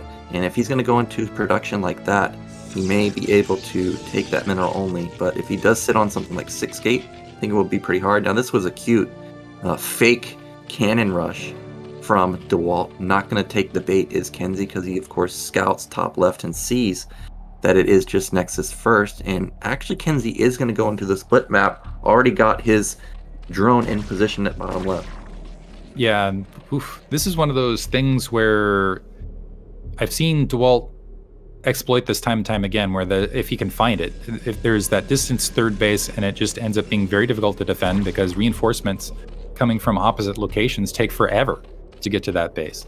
And right now, Dewalt did get first scout out. He was able to see the 12th hatch. He's going to go ahead and was continuing to harass those drones, doing a pretty good job of doing so. But he was able to get that Nexus down fairly rapidly off that first scout. So he's going to be in a strong economic position to go ahead and get Zealots out in decent timing. So the question is does he find that third? And then from there, when does he decide to exploit kind of and I say when, not if. When does he decide to exploit the fact that it is such a distance away? And I'm almost wondering if KenZy going for that base in the bottom left is going to move more towards Mutalist timing, just to have the superior maneuverability to be able to try to cover that territory. Yeah, we may see Mutas. He desperately needed something other than Lings in the first game, because it was just an onslaught of Zealot Archon nonstop all day long. Probe is getting dangerously low, but able to avoid death for now. And okay, good surround by KenZy, but not able to get the connection he wanted. He does confirm the lair though, so that's a great scout from Dewalt. So you're able to confirm lair. Zealot's making its way across the map. That's a completely exposed base in that bottom left-hand corner. The Zerglings, the Overlord wasn't in position, it looks like, to scout that Zealot. And so yeah, it looks like that Zealot's going to be able to wander in. And I don't know if it's going to be able to kill that hatchery, but certainly either going to force some Zerglings and potentially get some drone kills right there. Yep, there's no defense. So that drone, he's not long for this world. He's going to have to be pulled away. Meanwhile, the probe is still alive and scouting the main. Good control from KenZy so far to save the drone, but I notice KenZy is supply blocked right now, so hopefully he is building an Overlord. Another Zealot moving into the natural. Remember, the probe is still alive, or actually, I thought it was going to the natural, but now it's hooking around back to bottom left. So yeah, it looks like they want to get a group attack and just maybe shut down, deny this bottom left, at least force a lot of Zerglings to this location. You can see Dewalt, he's got red all over the map at various locations. And I kind of like his playstyle with this, where it's just like units everywhere and then they converge. So I think that's going to be 3 Zealots in that bottom left-hand corner. And KenZy's going to need to pump a bunch of... So even if he doesn't manage to get a bunch of drone kills, he's going to force a ton of Zerglings, and that Zealot traded fantastically versus the Zerglings that were there. It's snowballing already, and like you said, bottom left is so far away. KenZy's got to really get on the ball to get into position at bottom left. Otherwise, that base could fall quite quickly. It's already been breached. Zealots do have good defensive area behind the mineral lines at the left side, so... Oh, that was a great catch from KenZy. He is going to knock down one of them. But in the meantime, that was a bunch of Zerglings built, not drones, and KenZy supply capped again. So Dewalt got a 10 supply lead. He's done a good amount of economic disruption. I think he got one drone kill and a bunch of Zergling kills, plus a bunch of forced Zerglings built at all locations. You take that into consideration, plus the supply cap, and it looks like there's going to be another supply cap again potentially, as this Corsair is going to get an Overlord kill at the main. Overlord is going to fall. I guess it does confirm all the tech timings, but again, another big supply block coming in for KenZy, and behind this, already putting down 2 more gateways, so that puts him up at 3. I didn't see the Forge +1 timing, but it seems like it's at a normal-ish timing. 3 more Zealots going to start moving across the map. More Lings moving across. There is only 1 cannon for defense once the Zealots move out of position, so Dewalt does need to be careful about that, and it does look like even the gateway up against the wall has a gap. Scourge not able to get a connection on that Sair, so that's a bit unfortunate for KenZy. Kind of like what Dewalt did as well, is that Overlord went in to kind of scout and get confirmation, and he hid those gateways to that upper midsection of his base out of Overlord view, so KenZy wouldn't be able to necessarily confirm gateway fled. Zealots moving out, they have superior numbers to these Zerglings. The Zerglings trying to reposition around that doodad I'm not sure what to call that, a palm tree, around that palm tree to go ahead and try to get better positioning. However, the Zealots still marching to that bottom left, and that might be some more forced units, some more forced Zerglings towards because of this distance base at the bottom left. Yeah, and there isn't anything other than these 5 lings left out on the map. Speed does kick in, +1. I'm imagining will kick in any second now. Not a lot of lings for defense here, so he's got to scramble to get up more lings, get up even a sunken 3 zealots left over. They're going to face 2v2 versus these lings, and see ya lings, good stutter step micro right there. That colony might also fall, and this is Dewalt. He's going to be doing something at the same time while this is happening, and what he's doing here is he's running zealots into the main of KenZy. So while units are trying to stream across the map and defend this bottom left-hand corner, the Zealots able to walk all the way into the main and get economic disruption done there. So Dewalt in your macroing behind this, getting disruption done, getting drone kills at the main. The Hydra is trying to deal with this. Now finally a drone drill to disrupt those Zealots, but the damage has been done. A 30 supply lead for Dewalt, and he's got a bunch of gateways behind this. He's looking like he's in a strong position and continuing with the pressure. 3 more Zealots making their way to the bottom left. They don't like what they see. They're going to go ahead and back up, but I'm waiting. Yeah, there it is. Additional gateways being plopped down. Dewalt in a good position now to get a big flood. And he's got a bunch of Corsairs plus 1 behind this to go ahead and start taking air control, maybe pick off a lot of overlords and continue to stymie KenZy's economy. Yeah, and he's got 1 billion gas. So KenZy, he's stalled the Zealots, but the follow-up attack in the next couple minutes is going to be a lot of heavy, high-tech units. Really good control on the Sayers. Takes no damage. No overlords to be gotten right now. Okay, actually there are 2 if he tries to attack with the Zealots at the same time, but not going to risk it right here. I think that's a wise decision from Dewalt, but as you stated, big gateway flood coming in. He has just so much of a supply lead right now. It's 32. Probably going to be more in just a second. 10 Zealots, I think, comboed with these 6 Sayers. He's just looking for an opening. Yeah, and right now, Dewalt just moving around with these units looking for an opening, and what that's doing is because of the distances, again, this is forcing KenZy to build a lot of Hydralisks in defense. I don't know that there's enough Hydralisks to help defend against these Zealots. This is a decent sim city. Dewalt doesn't like it. I wonder if he's just going to sit back and wait for a larger army to go for a punch attack, or if he is going to opt for a third. I think he's going to wait just for the larger units. But as he's doing this, KenZy can't drone up safely. He just can't. He's got to continue to build a lot of these units to defend. Those Hydros being pulled out of position. The Zealots now diving in. They do have a gap to the north to go ahead and get through, able to get the surround on top of everything now. And now KenZy, needs to get reinforcements here yesterday, but there's such a huge distance to cover. The Corsair is able to obliterate all the overlords overhead. KenZy has only 38 available supply on top of this, and there's going to be more units coming from Dewalt. And Dewalt branches off 5 of the Zealots to go and kill the hatchery at the main base, and all the Sayers survive. He put KenZy on a massive supply block. He needs like 3 overlords just to not be in the red. He's still not even going to have free supply at that point. Just now becoming unsupply block, and he finds overlords again, dude. 2 more gonna fall. Yeah, and again, Dewalt almost at double the supply. So, of course, I don't even know that a Corsair was taken out with that grouping. That +1, but the Zealots looks like they're going to finally be cleaned up. But this is more Hydralisks, more units being forced. These aren't drones. Dewalt's continuing to macro up. A DT potentially going to sneak into the main. The Corsairs diving, pushing that Overlord out of position. And now Dewalt also going to be able to empty the drone line here at the natural in the bottom left-hand corner. Just merciless Dewalt. He knows that he doesn't, or KenZy does not want to build overlords here because that's where the Sayers are. Now Zealots are flooding into bottom left. Actually, they decide to go on a detour. He wants to go to mid right now because he knows that's where all the overlords are again. There's so many overlords. There's like 10, and there's no defense. It's 6 Hydras versus 8 Zealots, 5 Corsairs. I think this game is about to end. It's just going to be a permanent supply block from KenZy here on out. Yeah, just permanent supply block and a continued flood of units. Just relentless attacks from Dewalt all over the map, keeping KenZy off guard, really exploiting the positioning. A bunch of Hydralisks popping simultaneously, but they're focusing on the Zealots, not on the Corsairs. The Corsairs are feasting on Overlords. Lucky for KenZy, he oversupplied, or he overbuilt the Overlords, but also dropped in the main. So the DT gonna be able to empty that, and Dewalt now putting on a clinic. Yeah, I didn't even know there was a shuttle in the base. I don't even think KenZy knew there was a shuttle in the base. I didn't see any drone transfers, and there was a storm drop too.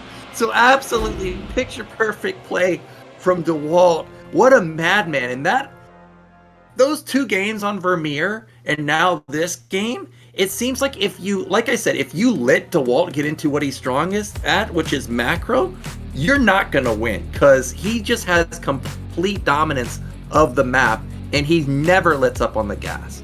There's a certain point where he has that macro behind it. It almost feels like Dewalt plays like a Zerg at a certain stage where it's like, okay, I'm just continuing to macro behind this and I'm continuing to just throw units out. And you just can't, and that plus the multitask, it's very difficult to deal with him. I love how he views the distances between the 2 bases and just really kept KenZy constantly off guard. I was hoping KenZy at some point, maybe if he had built a stream of Mutalisks, to go ahead and engage this, but I think Dewalt was already anticipating that. He already had the Corsairs with +1s. He was like, okay, if you switch with Mutalisk and you're going to try to deal with my Zealots that way, I'm going to be able to smack that out of the sky, and I'm going to make this work. So it almost feels like, Dewalt really controlling that game top to bottom, and a very deserved win. And now we're going to see, so I think it's played, is it tomorrow that the games are being played? We're going to see Dewalt versus Bonyth in the finals with Next Saturday, we're going to see Dewalt versus Bonyth. So it just feels like when I think of BSL, that's one of the classic matchups I think of, is Dewalt versus Bonyth in PvP.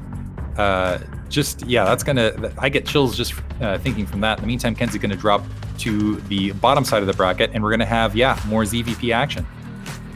Yeah, this time around it's going to be KenZy playing Protoss. He's going to be facing off versus Attack. Of course, congratulations to Dewalt. He makes it into the top 4, which means he's guaranteed into the next round of BSL. And as you stated, it's going to be versus Bonyth.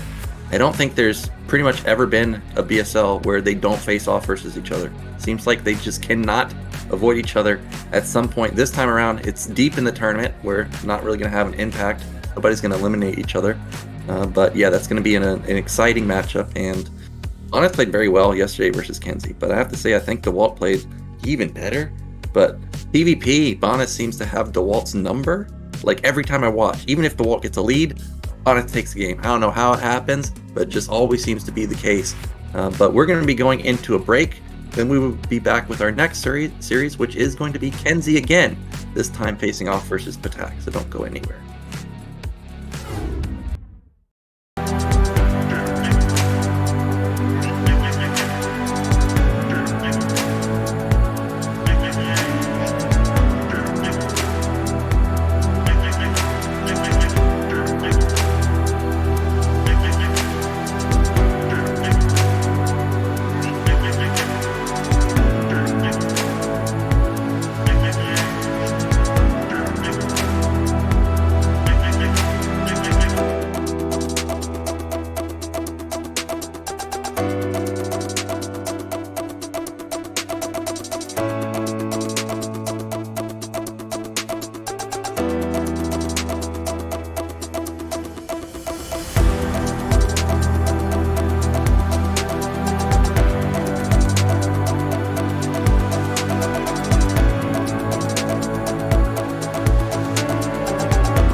We are back, everybody. We just saw Dewalt move on. He's going to be facing versus Bonyth next week. Now we're going to be going into PvZ again. Just nonstop PvZ, man. It's going to be KenZy piloting the Protoss race, going up against Patak. And honestly, maybe just take some notes from, just pull up the replays, look at what Dewalt did, and then just reapply, right, in this situation. Patak, though, a very strong player. On the opposite side, it's a battle of, I believe, will be, sorry, no, it's Dasku is also Croatian. It's kind of the day for the strong Croatian players as well. But yeah, it should be an exciting matchup. KenZy obviously does race picking, but oftentimes you kind of pick that matchup that you're like, okay, I understand this one the best. So I wouldn't be shocked to see KenZy pull out some interesting stuff. Yeah, KenZy is a race picker though, so my personal opinion is it's hard to alternate between races. You know, if you get into flow playing Zerg, it's hard to get into flow of playing Protoss, and I think these are live games. So, KenZy just played. He didn't have any downtime to switch into Protoss, even go into single player in practice at all. So we'll see if he's going to be comfortable playing Protoss right now. Again, we're getting a look at the stats. You can see, actually, KenZy, look at that versus Protoss win rate, 80%. And when you're playing BSL, there's a ton of good Protoss players, so to have an 80% win rate, that's insane. But that shows you how strong, of course, Dewalt is, because he just absolutely crushed KenZy here. Now on Patak's side, also his best matchup is versus Protoss, 62% win rate, but he alternates between Ghost League and Pro League. He's not playing players like Bonyth and Dewalt every single season. Yeah, and on top of that, you can kind of look on Patak's side, the versus Zerg at 43%. It is his weakest matchup, so that does bode well for KenZy. KenZy, yeah, you know what's funny? When people say race picker, it almost sounds like an insult. Just the way it rolls off the tongue, so you dirty race picker or something along those lines. But yeah, I expect KenZy to play well here. I know a lot of people give give Jaeyoon, for example, a bit of a hard time that he's switching to Protoss, and it does seem like it's one of those things that Protoss tend to do. It's always Protoss is always in the mix of the race picking. Yeah, most of the time, I guess that's true. I guess the most famous for me race picker is Rhett, who played Terran and Zerg, but yeah, in general, most of the time it's Protoss and Zerg. Our map is ready. It's Longinus. So let's get into game one. Remember, this time it's a best of 3. KenZy versus Patak.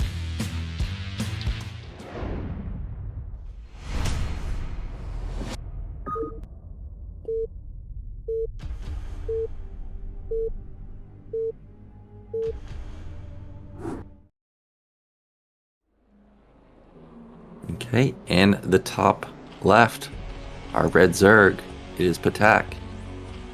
At the 3 o'clock location, as the blue Protoss, we have KenZy. Well, this is quite funny because of what you said. You watch those games from Dewalt and you just copy what he did.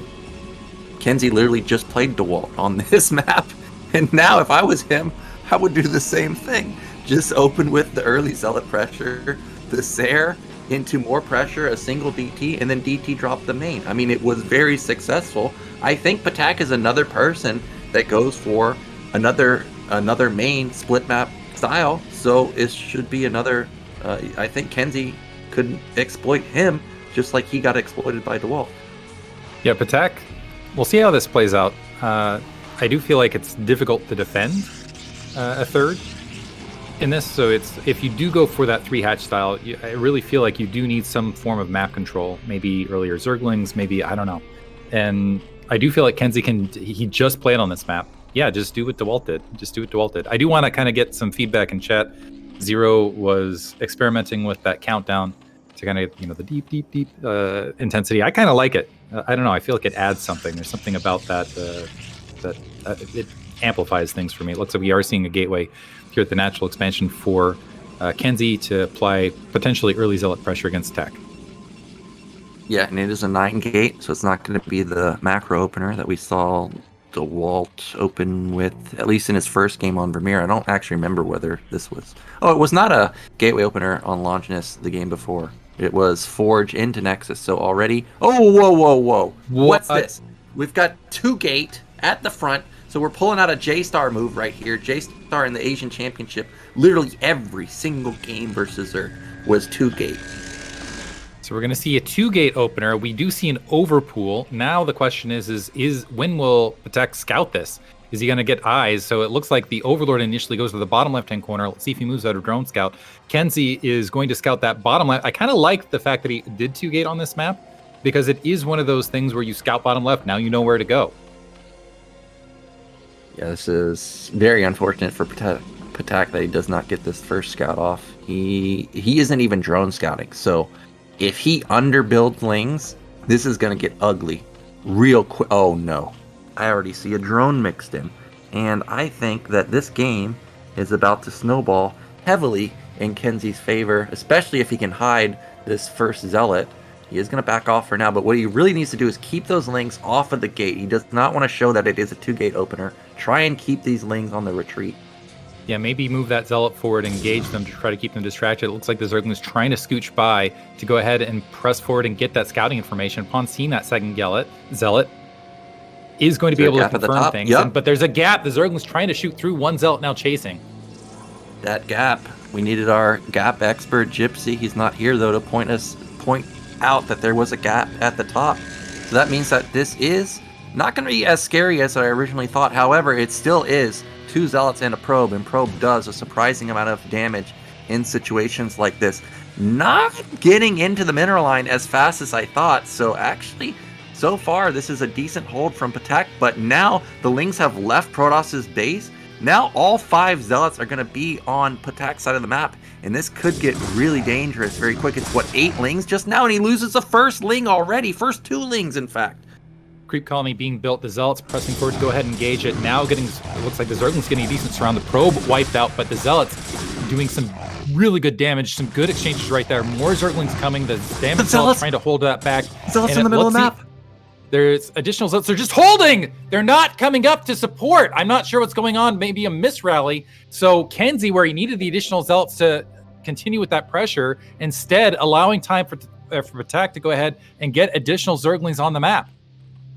Yeah, I was waiting for these other Zealots to get synced up, and I'm just looking at the map. He's got more on hold position in the center of the map. Those 3, actually. He doesn't realize that the other gateway is misrallied too. So he has literally 2 Zealots here just hanging out. It could be 8 Zealots, but instead, it's just 6 right now. Patak, I mean, this could actually backfire really badly for Patak, because he may underbuild Lings thinking it's only 5 or 6, but we know that actually 9 are about to show up. So it looks like the Zealots now kind of creating, well, is this going to be an inverted contain now from KenZy upon that initial fail? The Overlord's going to scout forward and confirm that there's additional gateways, also seeing that Nexus coming online. So a bunch of Zealots now surrounding. Patak holds though, and it's a big investment from there. And also the drone was able to sneak out and get additional expansion here at the bottom left. So right now, KenZy thinks he's got Patak completely contained, but KenZy's got another base out on the map. Well, this is a ton of Lings, and actually there's a massive engagement right there. I think that I actually thought that the Lings would win that fight, but really good wall off from KenZy. He loses, I don't know, it doesn't even look like he lost any Zealots there. So this was fantastic defense from KenZy so far, but 2 Lings have snuck in. Actually, the hatch that was hidden across the map is going to knock down this pylon, and okay, luckily, just barely in the nick of time, these 2 Zealots pop out. And I think that Probe was able to confirm that base is in the bottom left-hand corner. This is turning very chaotic, very, very rapidly. KenZy still potentially in trouble here because more Zerglings are here if they can get a surround on the Zealots. Also taking out some Probes behind this. This is equalizing the supply count for Patak. The Zerglings not engaging, so that Zealot able to get favorable trades on that front. The rest of the Zealots coming back to home base, and that's going to allow the rest of the Zerglings from Patak's main to go ahead and engage. So this might be a turnaround aggressive GG moment. A nice little engagement at the bottom of the ramp, causing those Zerglings to bunch up. So KenZy able to chew through a lot of that troop count.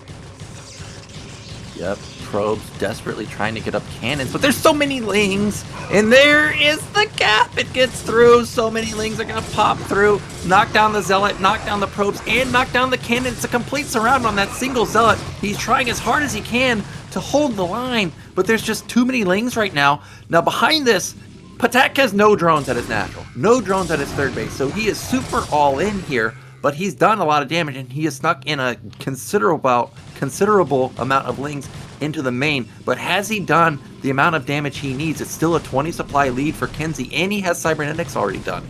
This is turning into a very chaotic match. It looks like a cannon finally warping in the natural expansion. Patak, I think he realizes his drone count has been hit a little bit too hard, and he's continuing to flood those Zerglings forward. The Zealots at the natural expansion looking to engage, trying to protect that cannon. That cannon goes down, so it is not going to hold. The gateway's now being assailed by Patak. The Zerglings have good surrounding. It looks like both of those are going to get wiped out. Another cannon being dropped, so this is potentially going to be just the troops that KenZy has to defend at the main, and that's going to be it. Probe's pulling off the line to try to defend it, but Patak potentially finding ground.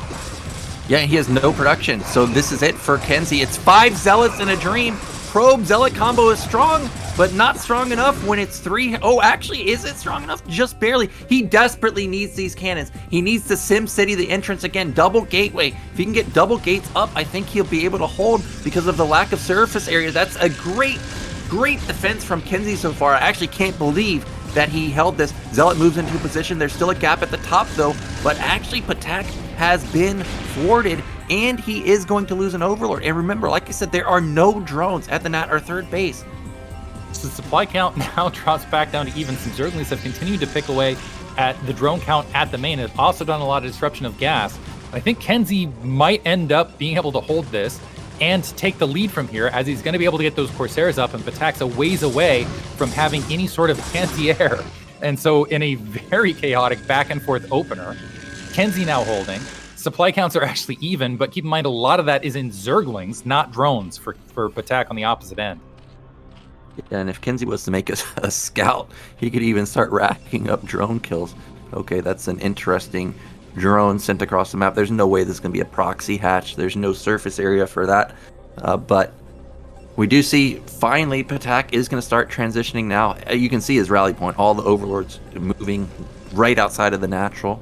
Supply is a little bit more even now. It's 41 to 32. KenZy now with his double gates up, so he does actually have production.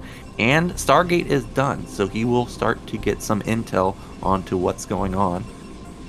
Yeah, and I'm not sure who to call at this stage. So you got the Evolution Chamber dropping another hatchery. So Patak at this stage, like, okay, we got 3 hatcheries. We're gonna move back towards a 4-hatch style. If he can macro up and deal with this early Corsair, he might end up in an overall advantageous situation, because this is still on Longinus. This is still a map where it's very difficult to breach out of that 2 base. And if Patak can just hold on, if he can macro up extremely rapidly and catch KenZy before KenZy's able to move out again, he could end up starving KenZy out.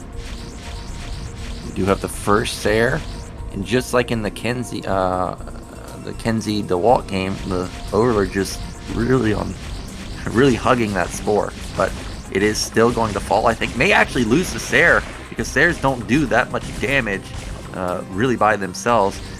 Look at it, it is super weak, just at 26 health remaining, but no Hydrogen, no fire, so he is going to rack up another Overlord kill. So yeah, Patak losing it because KenZy in the last match, trying to drop Spore Colonies this time as the defense. No Hydralisks that I'm seeing as of yet. Just wants to move straight to Mutalisks to play from there. KenZy in the meantime had double the supply of Patak with that supply. Those supply blocks are absolutely brutal. Patak needed to be macroing up, needed to be building additional troops, and instead he has to just sit and wait for additional Overlords to be produced. The Spore, maybe let's see if these Overlords can get in position before they're caught. Already a bunch of Sutton colonies and a Sim City in position in the bottom left-hand corner for Patak, so he's anticipating a breakout from KenZy and a potential attack situation. Okay, well the healthy Sair is taking the hit, so he may actually get it. Okay, he loses 1 Sair. Obviously that was definitely worth for the Spore now, or for Zerg now. And we do see Patak still down 20 supply, still a big supply block, but he does have 5 hatch production now. KenZy still just on 2 gate production. I saw the Hydrogen is down for Patak also. And he does have double gas. Yes, he does have double gas. So we may actually see Lurker follow up. I mean, he's playing so defensive. There's tons of Sunkens all over the place. Yeah, it was so chaotic at the beginning. It's hard to tell where the economies were at without just like the flat probe count to be able to look at. Patak's still in the red here, though.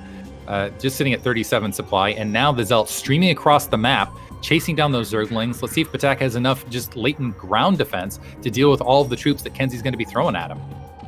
Yeah, I'm trying to gauge whether Zealots can get onto these Sunkens or not. Okay, that's a good colony placement right there. He sees it's, I was going to say only 3 Sunkens, but with Zergling support, he is going to not risk it. But he is going to rack up again more Overlord kills. It's 4 Sairs, so he's going to kill multiple Overlords. That's 3 dying. And again, Patak is supply blocked for like the 5th time this game. Yeah, KenZy being relentless with this, and now this is it is an odd scenario because this is Longinus, where I would just say like maybe KenZy just wants to go ahead with seeing all of these defenses at these expansions, go ahead and grab a 3rd and play from there. But because it is Longinus, I feel like he instead needs to opt to go ahead and get aggressive, get the overwhelming attack force, and he is trying to grab that 3rd. So, but the Zergling able to disrupt and actually create a delay. So nice little counterattack from Patak. He's way behind economically, but maybe, just maybe, because it is the map that it is, he'll be able to just sit back behind the safety of his SimCity and macro up. Yeah, Patak really in a dire situation right now. He's got 5 or 6 hatches, so he has a lot of larvae available, but never really able to use it. And the big issue for me is every time I look at that Nat in 3rd base, it's not an excessive amount of drones. I mean, it's decent, for sure, but it's not like he's got 50 drones like Hawk. He's probably stuck around 30, 35 maybe. Mutas pop out, but dude, there's so many Sares. I don't know about this tech choice. Still more Sares being built, and unless those Mutas have armor, which there's no way they do, I think this was probably a big waste of money for Patak. I don't see how this is going to be successful for him. Yeah, wants air control, but and he has a lot of Scourge that can go ahead and join this fight. Now trying to re-engage, actually might be able to take a lot of these Corsair out. The Scourge chasing, Mutalisks moving along edge, and let's see if they get pinned in that bottom right-hand corner. If they're going to go ahead and cross and move to the south, they're going to have to move through the Scourge field, and Patak knows it. Now engaging, turning around, able to take out a couple Corsair. The Mutalisk pushing around, so it's going to be 4 versus, it looks like 7 Mutalisks, but they're heavily damaged. And is there, yeah, oh my goodness. And I think that's why he wanted air control, is to go ahead and deal with potential drops. Huge drop, emptying the main, potentially going to also be able to take out the lair. Yeah, that's a dead lair. That means no hive. So the split map strategy that Patak was going for is going to be stalled for a very long time, and Patak is really in a bad position now. KenZy has such control of the map. He could even take another base, not just his mineral only, but also one of those double gas bases. KenZy, I would say the one thing lacking for him is gateway count. Maybe he's at just 4, but Patak can't do anything about it, so he's still in a fine position. Yeah, I think he's got the economic lead. He's going to be able to establish this third base without a lot of trouble. As long as he keeps applying that pressure and doesn't just let Patak do something crazy like build a bajillion drones here without any, without ever having to worry about anything, I think he should be fine. He's got the economic lead. I think he's got the upgrade lead as well. He's got a +1 weapon, +1 armor. He's got the drop ships the shuttles that he can potentially go ahead and do some additional damage in that bottom left-hand corner. He's got the layer down, so it's going to be a really long time before Patak can go ahead and get any sort of higher tier tech. So as long as he drops down additional gateways, continues the upgrades, and I actually want to see him drop like another 2 gateways on top of this, just build up that mass army and play the game from there. Yeah, Patak right now, all he has is Mutas and Scourge. Literally, that's it. So if that's going to be the entire comp, I want to see KenZy mix in even like 1 or 2 Archons comboed with the Sares. Well, you're never going to trade effectively when those 2 comps are together. So would like to see that from KenZy so he can get that bottom right base or top middle base, either one. We've got another shuttle drop to the bottom, and of course, just barely Zerg misses it. Unfortunate for Patak here, because that's going to be another dead hatchery. Zelt's holding. I think they went and saw the vision, saw the hatchery that wasn't finishing, and it looks like KenZy moving up to go ahead and grab yet another base. He can do that, and I don't know that Patak's going to be able to stop him. A bunch of Scourge moving up here. The Corsair moving in position. Let's see if those Scourge, it looks like they are going to be able to hit a lot of those, and a bunch more coming in. Is this going to be end of this Corsair fleet? The Mutalisk moving up there. Big size storm, catching so many of those Mutalisk. That was a game-saving, well, not a game-saving, but a base-saving storm right there, because all those Sares were actually on the brink of dying. The Scourge had massive connections, and that will allow KenZy to get that 4th base pretty soon. We see range coming in, decent amount of gates now, still no goons just yet. Those out still hanging out, waiting for the hatchery to complete. It is now done, but Probe moving into position to try and take this 4th base. And yeah, that was the entirety of the attack force for Patak. So keep in mind that shuttle is still out there, and potentially with this, another huge round of Scourge flying in. Let's see if those Corsair are going to be able to get back to the cannon line. The Dragoon also entering. Actually, that Dragoon can take out that one remaining latent Mutalisk. Nice on Patak to at least try to delay that 4th a bit of time, but still he's down a ton of supply, still behind in the upgrades, still behind as far as moving up that tech tier. He's just relying on the fact that maybe he can produce more units and off 4 bases, but thus far that hasn't been materializing. Plus you have these Zealots that are just waiting for that drone count to saturate in the bottom left, so they can go in and get a massacre.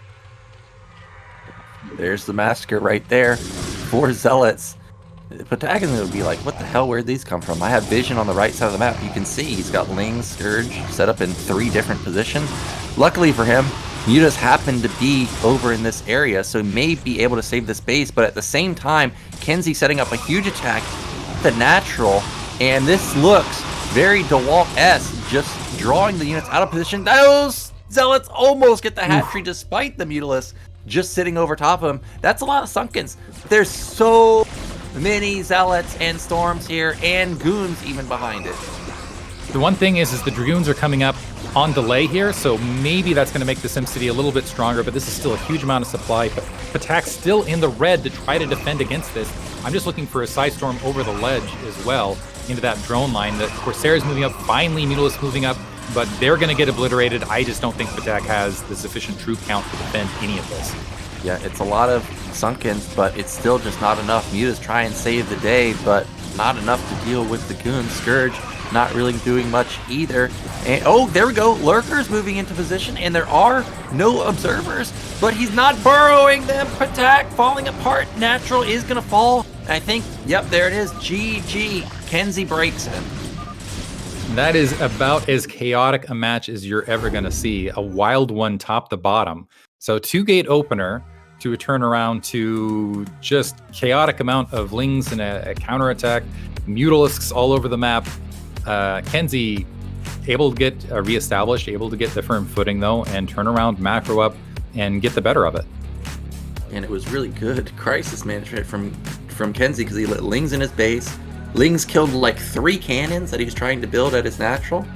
Lost both of his gateways, had no production, good pro pull, and in the end stabilizes and takes the game. So that was really nicely done from KenZy, but Patak's so close to taking game 1. But again, this split map scenario, split map style that Zerg's been using, both Dewalt and KenZy have not let it happen. The DT snipe was obviously huge. It just really stagnated Patak's build, but it seems like Protoss players have the answer to this type of style. Yeah, it really does seem that way. And it also, I almost want to point out what you said, where it's like, okay, when you're doing the race picking and you switch between matches, it's like you don't have time to warm up. And it almost felt that way at the beginning of the match, where you had misrallied gateways, and then it's almost as if when the game progressed, KenZy just was moving more into Protoss mode, because all of a sudden, yeah, we're just able to macro, able to have everything in position, able to defend. And game 1, yeah, solid win for KenZy. And we'll see how that plays, because honestly, it almost feels like it sets the tempo. It's like, okay, I've reestablished, even in a chaotic match, I can readjust and make it happen. And this is why I win so often versus Zerg. Yeah, it did look like his skill was kicking in the mid game. Patak, I don't know Patak's mindset in general, like ladder or in tournaments, but if somebody 2-gated me, sometimes I get in the mode like, oh, you want to play like this, huh? You want to 2-gate? Well, I can be aggro too. So I actually think we may see something really, really aggressive from Patak in game 2, something like 9 pool speed. But again, I don't know Patak well enough to know if he's somebody like that. But I do know for sure some people do have that mindset where I can match your aggression too, man. Watch me. Yeah, and also, honestly, after game 1, that's especially with the 2-gate opening, that would be my thought is, you know what? Let's forget the early game shenanigans. I feel confident in my ability to out-aggress you. So let's just take away your early aggressive play and then move the match from there, and we'll see how things move out from there. So we are waiting for the game to be set up. See in the other screen, it looks like we've got a big map, potentially Vermeer coming up. So it's going to be... Yep, so Vermeer coming up next, 4-player map. As I've stated before, I think this is a pretty even map for all the races. I see a lot of Zergs win here, see a lot of Protoss win here. One thing that's interesting is, just like Gladiator, is you do have those high grounds in the kind of in the center, where even if you have a disadvantage, if somebody oversteps their bounds, Storm could rain right over the army, rack up tons of kills. So definitely gonna have to be careful moving your army around the map. You got to be careful moving your army around the map. Got to make sure that lurkers aren't, if you're moving your army across those ramps, that especially in the mid game, you're not running into lurker fields. Make sure your observers are positioned well. That'll be considerations for KenZy. One thing is it is a nearby and easy to defend third base, in my opinion. It's kind of like almost on the way for defending your natural expansion. So we'll see if that, and you do have that kind of ramp that you can kind of, I don't want to call it a ramp. You've got that bridge to the north that you can kind of engage, but it almost feels like there's just nice funnel, easily to defend 3-base play. If Patak wants to go for more of that 3 base into the 4 base play. Yep, that is definitely true, and our players are ready. It's time to get into game 2. KenZy up 1-0 versus Patak.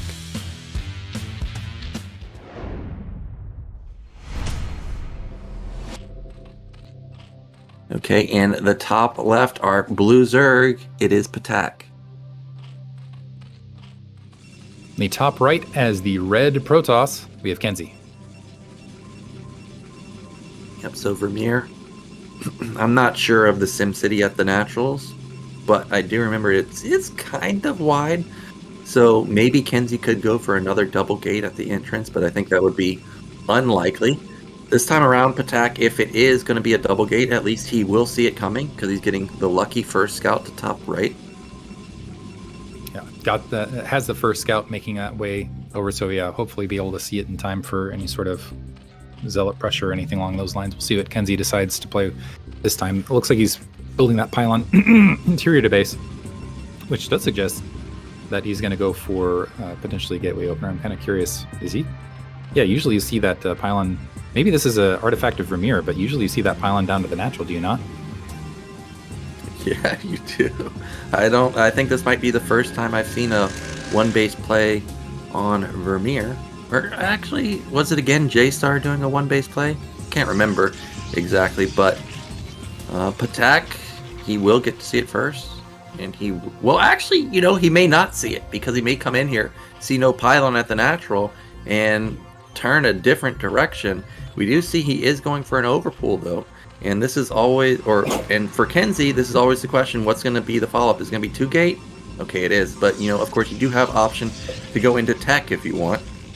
So maybe KenZy after game 1 saying, if I had rallied those gateways properly, that would have been a different situation. So maybe wanting a second shot at this is also going to get first scout. Patak trying to engage that probe at the ramp briefly. That probe now moving off to go ahead and create a bit of disruption. But honestly, I think he almost wants that hatchery to get planted so that there's, less minerals. And it looks like that does go ahead and drop. And now, the question becomes again, how many Zerglings are we going to see? How many drones are we going to see?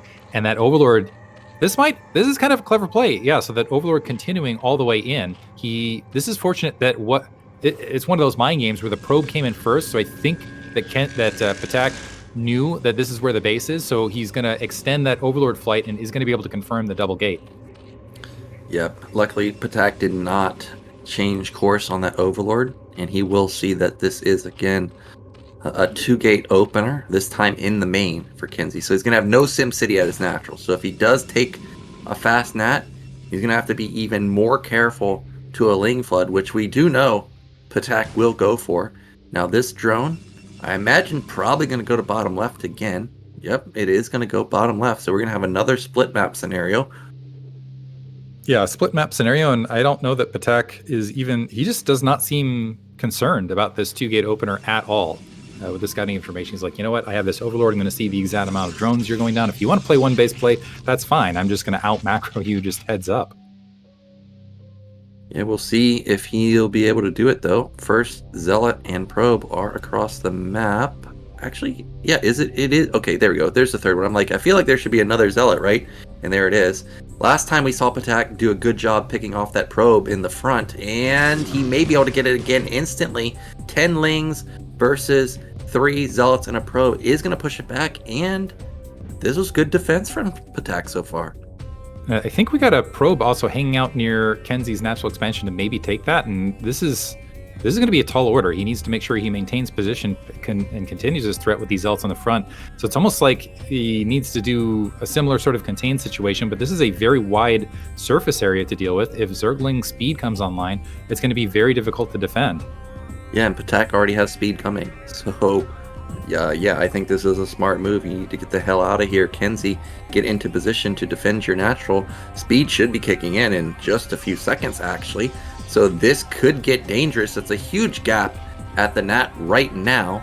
Will he be able to sneak in? I don't think so. Just barely. KenZy's going to get back in the nick of time.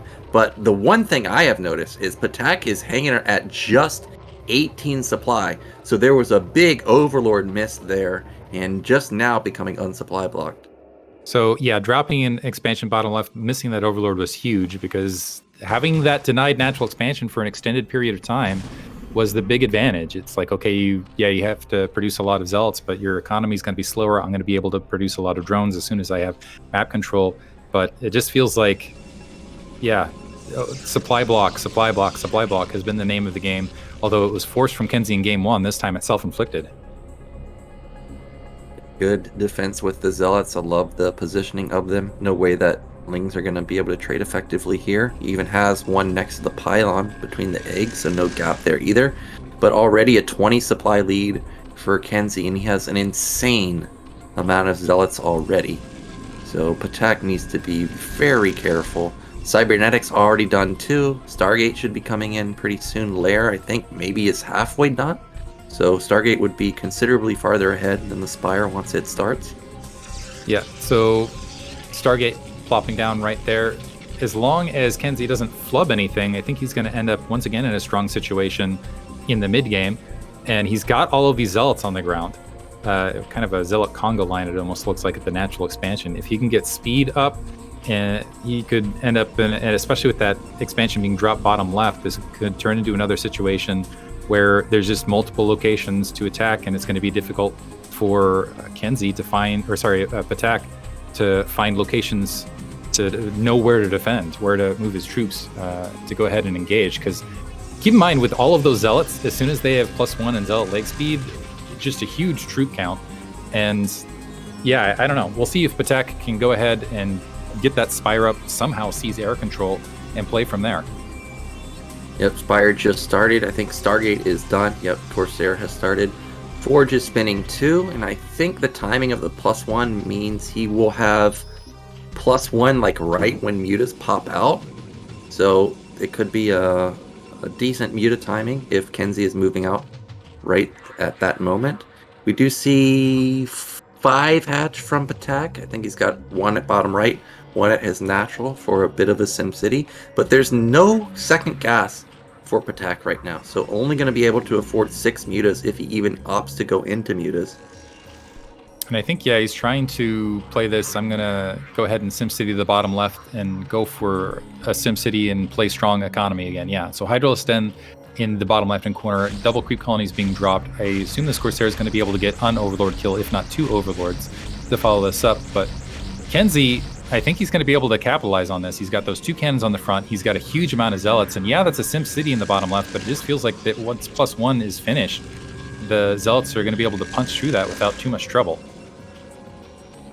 Citadel done. Speed will be started in just a second. Again, Corsairs are going to rack up multiple Overlord kills. I don't even know if he got Scourge out in time. Just now, Patak becomes unsupply blocked, and it was just for a second, and then another instant supply block. Scrambling to get Sunkens up at both of his bases in case there is a move out, but we see, of course, there is no move out just yet. But as I stated, +1 should be coming in pretty soon for KenZy, maybe 30 seconds, and then it will be completed. And KenZy looking very strong. I mean, he just, as far as the flat economy game goes, he's got the tech, he's got the economy, and this is surprising, especially considering that he opened up with the 2-gate in base, and it looked like he was going to have to play off 1 base play for quite some time. So nice recovery on his part, dropping a Templar Archives now, which feels somewhat late. But I think, yeah, he's going to go for that +1 air control, potentially into Dark Templar. Let's see if he drops a robotics facility and goes for continued drops as well. Well, here come the Zealots. This is 16 Zealots. These are just 12. Again, KenZy has missed 4 of the Zealots. I mean, they might be defensively, because remember, Patak did have a lot of Lings, so maybe using them to make sure he doesn't get instantly counterattacked. But +1 is done. However, that's a good SimCity from Patak, so I don't think he's going to be able to get anything done. It does force out units instead of drones, though, and KenZy is just going to turn around. Yeah, I think KenZy also was a bit delayed on that. Citadel of Adun came down pretty late, so it's going to be a while, I think, before that Zealot leg speed comes online, which means, yeah, +1 is finished. Well, maybe not. There's them marching across. I take that back. KenZy actually marching up to go ahead and grab a 3rd.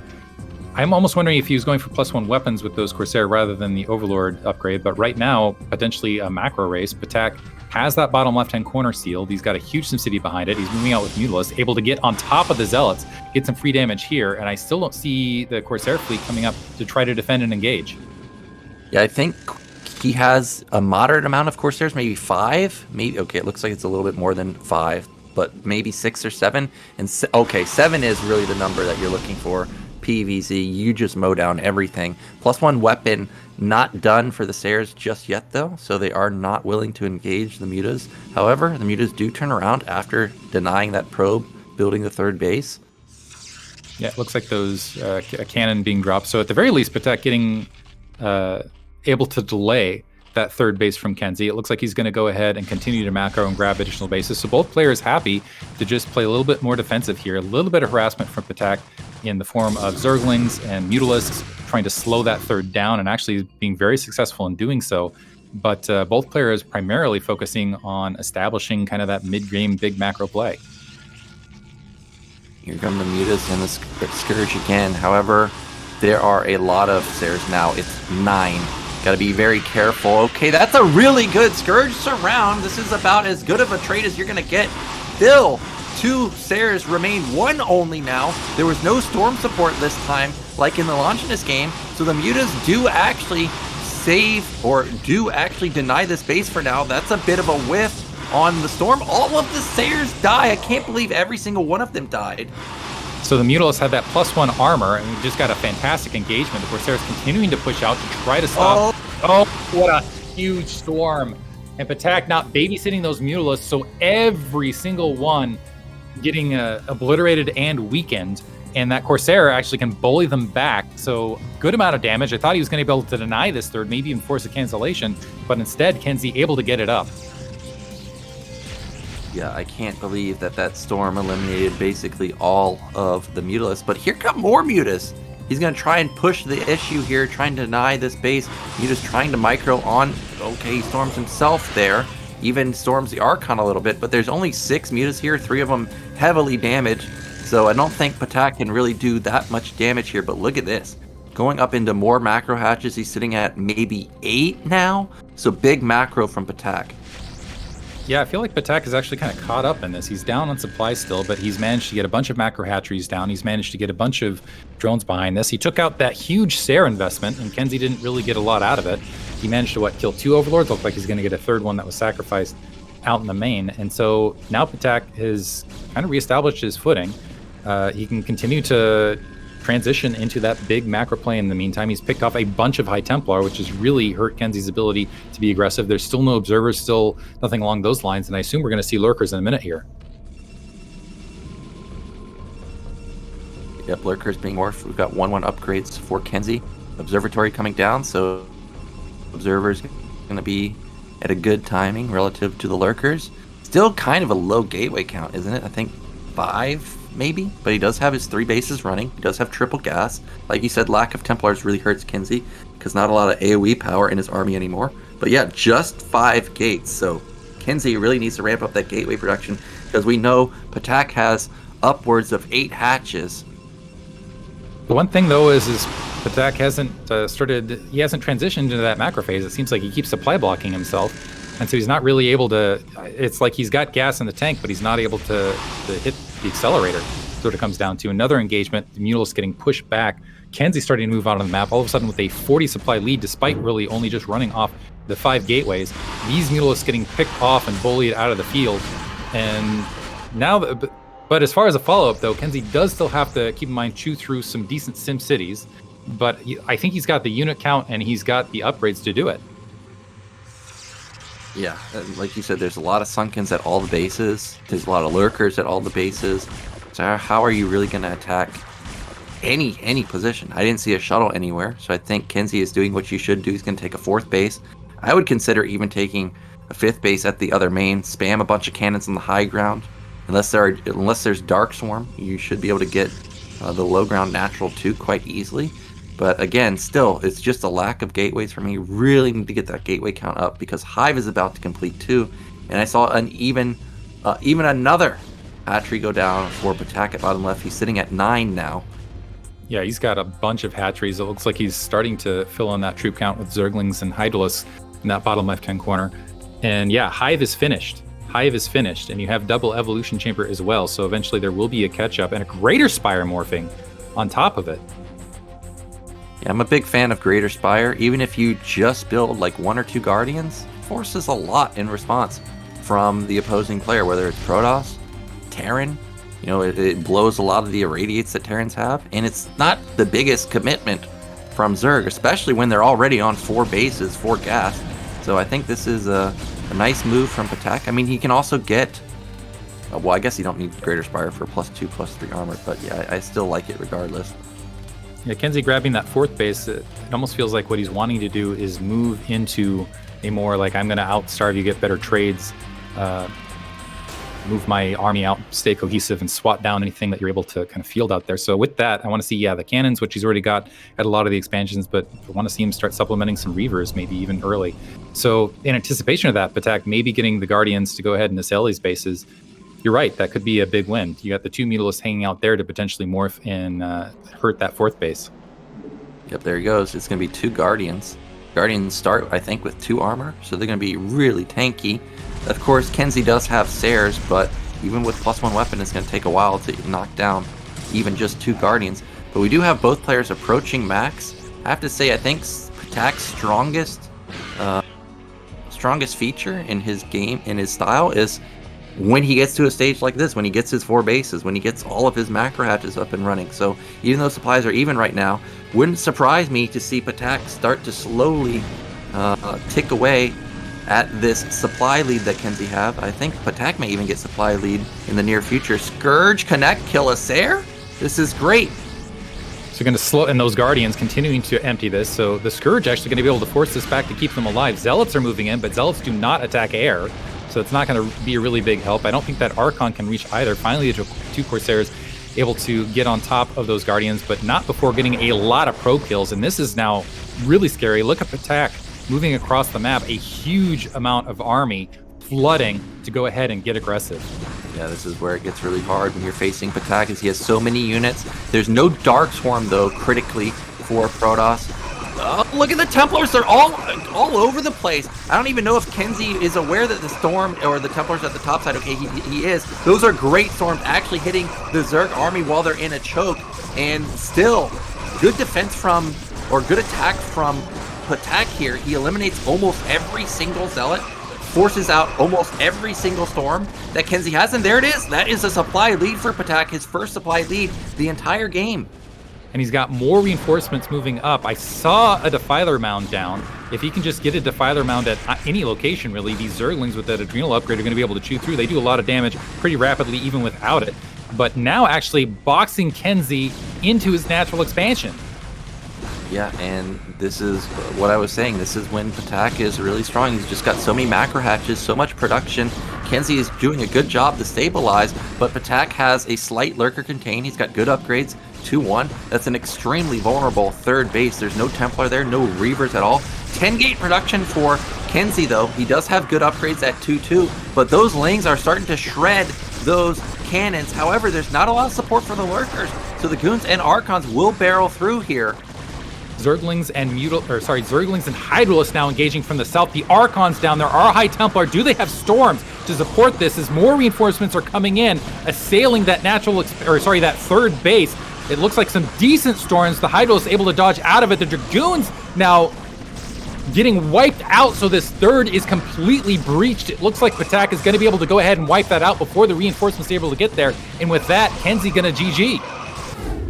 Yeah, and it went from looking like a even scenario for KenZy and Patak to all of a sudden just a quick victory for Patak 2 minutes later. And like I said, that's also my experience versus Patak on the ladder. Sits, gets 5 bases, and then all of a sudden it's endless amount of units. And it's just couldn't keep up with it. You know, Protoss is not Terran, can't just hit siege mode and sit there.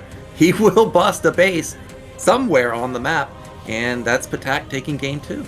A really critical point in the game was when he was at KenZy's 3rd and just constantly harassing it with those Mutalisks and slowing it down and slowing it down and slowing it down. Yeah, he ate a Psystorm, but in the meantime, KenZy wasn't grouping up troops and slowing Patak down. He was able to just sit back, drone up, and macro behind that. And just, yeah, you're right. All of a sudden, He's got everything in place and just opened the floodgates, and you just see just troops streaming across the map in classic Zerg style, and KenZy just did not have enough. I almost wonder if he had a higher gateway count earlier, if he would have been able to push that flood back or been in a better position in the mid game. It almost feels like he didn't get the gateway count he was looking for until he already had that fourth established.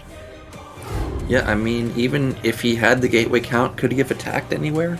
I'm not sure, because there were so many Sunkens, so many Lurkers. But at the end, KenZy had a good gateway count. He had 10. He had Reavers and Shuttles coming out. It's just attack hit at a moment of vulnerability and is able to secure this game. And that means we are going into our final match between these two players, tied up 1-1. One will be eliminated. But before we get into our final game, we're going to go into a break, and then we'll come back and see who will be moving on.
We are back, and we're about to get into Game 3 between KenZy and Patak. KenZy took Game 1, but Patak strikes back with Big Macro in Game 2.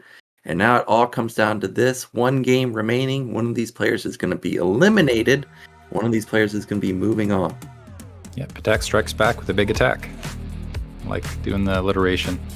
And we're going to move on to Monopoly, which is a scary match I worry about KenZy's, just because you have that extra mineral patch. We've seen where Patak feels like his style in this matchup is I'm just going to sit back, absorb attacks, and then launch a big assault once I feel like I have enough in the background to go ahead and execute it. And so being on Monopoly, where you have the extra mineral patches and you kind of accelerate that portion of the build a little bit earlier, I don't know. We'll see how it plays out. Yeah, Monopoly is going to be the map choice. This is a really tough map for Protoss. I think it's going to be tough for KenZy. Let's get into game 3. Find out who's going to be moving on.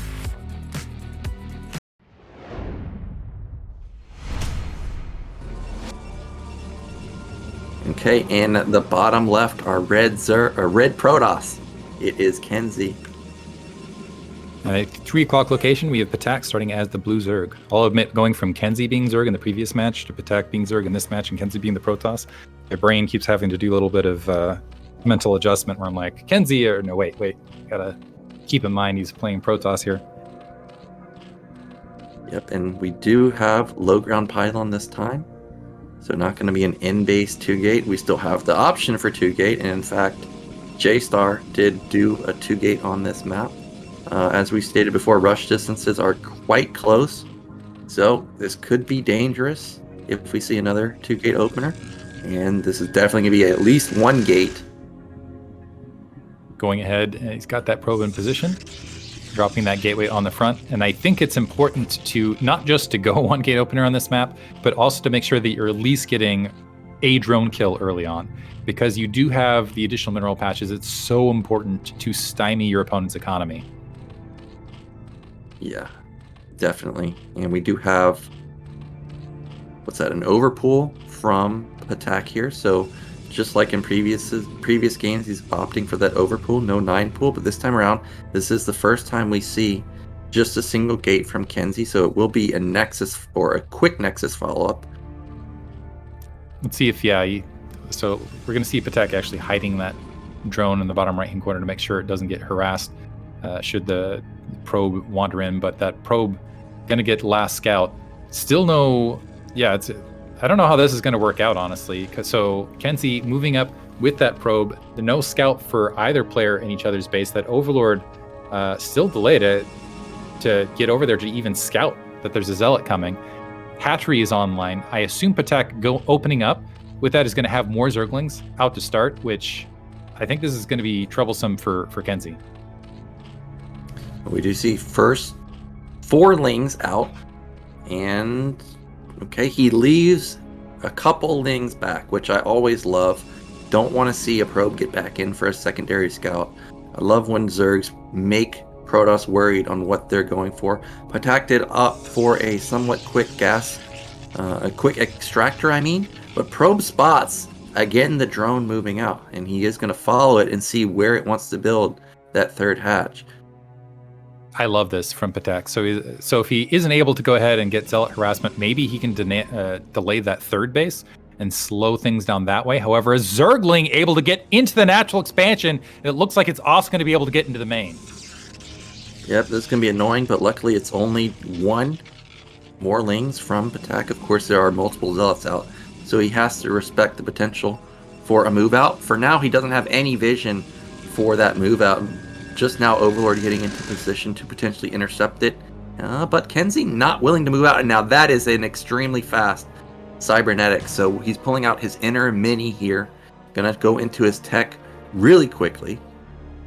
Yeah, and putting that cybernetics core at the natural expansion. It's kind of funny, we saw a probe chasing down that Zergling. Yeah, it's still chasing down that Zergling, kind of that's got to feel like the most powerful probe in existence right there. It's like you get your opportunity to chase. It's very rare where you see that sort of situation. 3rd base is going up at that 12 o'clock location for Patak, but the Zergling able to get a probe kill before getting wiped out and doing a little bit of delay there. And I think, scouting the forge in the main. I'm wondering, so Patak at least able to scout that, but I'm wondering if he realizes that reversal, and I'm wondering if that earlier cybernetics score, if this was just a anti-973 prevention sort of thing, or if there is some sort of plan with that faster tech. Yep, there's the faster tech. It is Stargate coming down, and I think Lair's not done from Patak just yet. Yeah, definitely not done. So it's going to be, again, probably multiple Overlords dying to just 1 or 2 Corsairs. The probe still hasn't confirmed the actual Ling count. He sees just 3, but we know that there's at least 4 more sitting on the high ground, but it still doesn't trigger any move out from KenZy. He is just willing to sit here and power up. Is able to confirm that a 2nd gas is in place for KenZy at that natural expansion. I'm almost wondering if this was calculated, noticing that that drone was going towards the north rather than going for that closer nearby. The probe actually able to get in behind this with a little bit of health, and even on top of that, get that Zerg, see the Spire timing. Yep, confirms that the Spire is about halfway done. So actually the Stargate is not as far ahead of the Spire as I anticipated. So he may not be able to get as many Overlord kills as I thought. We know for sure that Overlord at mid left or bottom left by his base, that's 100% done for. But can you get more than that? I don't think so. Wow, fast Robo. That's surprising because he already saw that it's a Spire. Like there's no reason to feel like it's going to be a Hydra bust. Interesting. So maybe wanting to get that +1 weapons, get that air control, and go into Corsair Reaver as a follow-up. For a moment, I was thinking, okay, maybe the fact that KenZy saw Patek move that drone to the north, he's like, okay, this is going to be distanced third expansion, so if I get early Corsair out, get that +1 weapons, and get air control, I can create some havoc right there. But if you can get Corsair Reaver up and moving, there's a lot of havoc that could be wreaked, especially considering Patek's game plan in the previous matches was, I'm going to go a little bit more troop light. I'm going to create these defensive sim cities. Reavers do not care about that. They just fly right over and obliterate drone lines. Yeah, we do see Sunkens coming down, and this could be a good counter to what Patek likes to do. We know he likes to sit there on Ling, Muta, Sunken, and well, if you've got Reaver, Mass, Corsair support, you're going to have literally nothing to collapse on that Reaver as long as the Corsairs can hold back the non-stop Scourge and Mutaflood. Scourge come in here and, well, they don't really get to see anything, actually. They don't see a gate. They do see support bay. So they're at least able to get that scouting information. Now we'll see if Patek, oftentimes what you can do is you can upgrade Burrow to try to negate things that direction, because you can't build observers and Reavers simultaneously. The Zealots moving up to go ahead and clear out the Zerglings on the front. But that was a big spot, because if it was just a Reaver out of nowhere, it's a lot scarier. When you know they're coming and you have some preparation, you know you need to get some sort of ground troops to deal with it, potentially make sure you continue with air control, something along those lines. It's much easier to deal with, and it looks like Patek wants to try to deal with this by just having an overwhelming amount of Scourge. Yeah, I don't think Patek is going to go for Hydra Burrow at all. Patek doesn't strike me as somebody that would go for a move like that, and instead he's going to go for Mass Muta, Mass Scourge.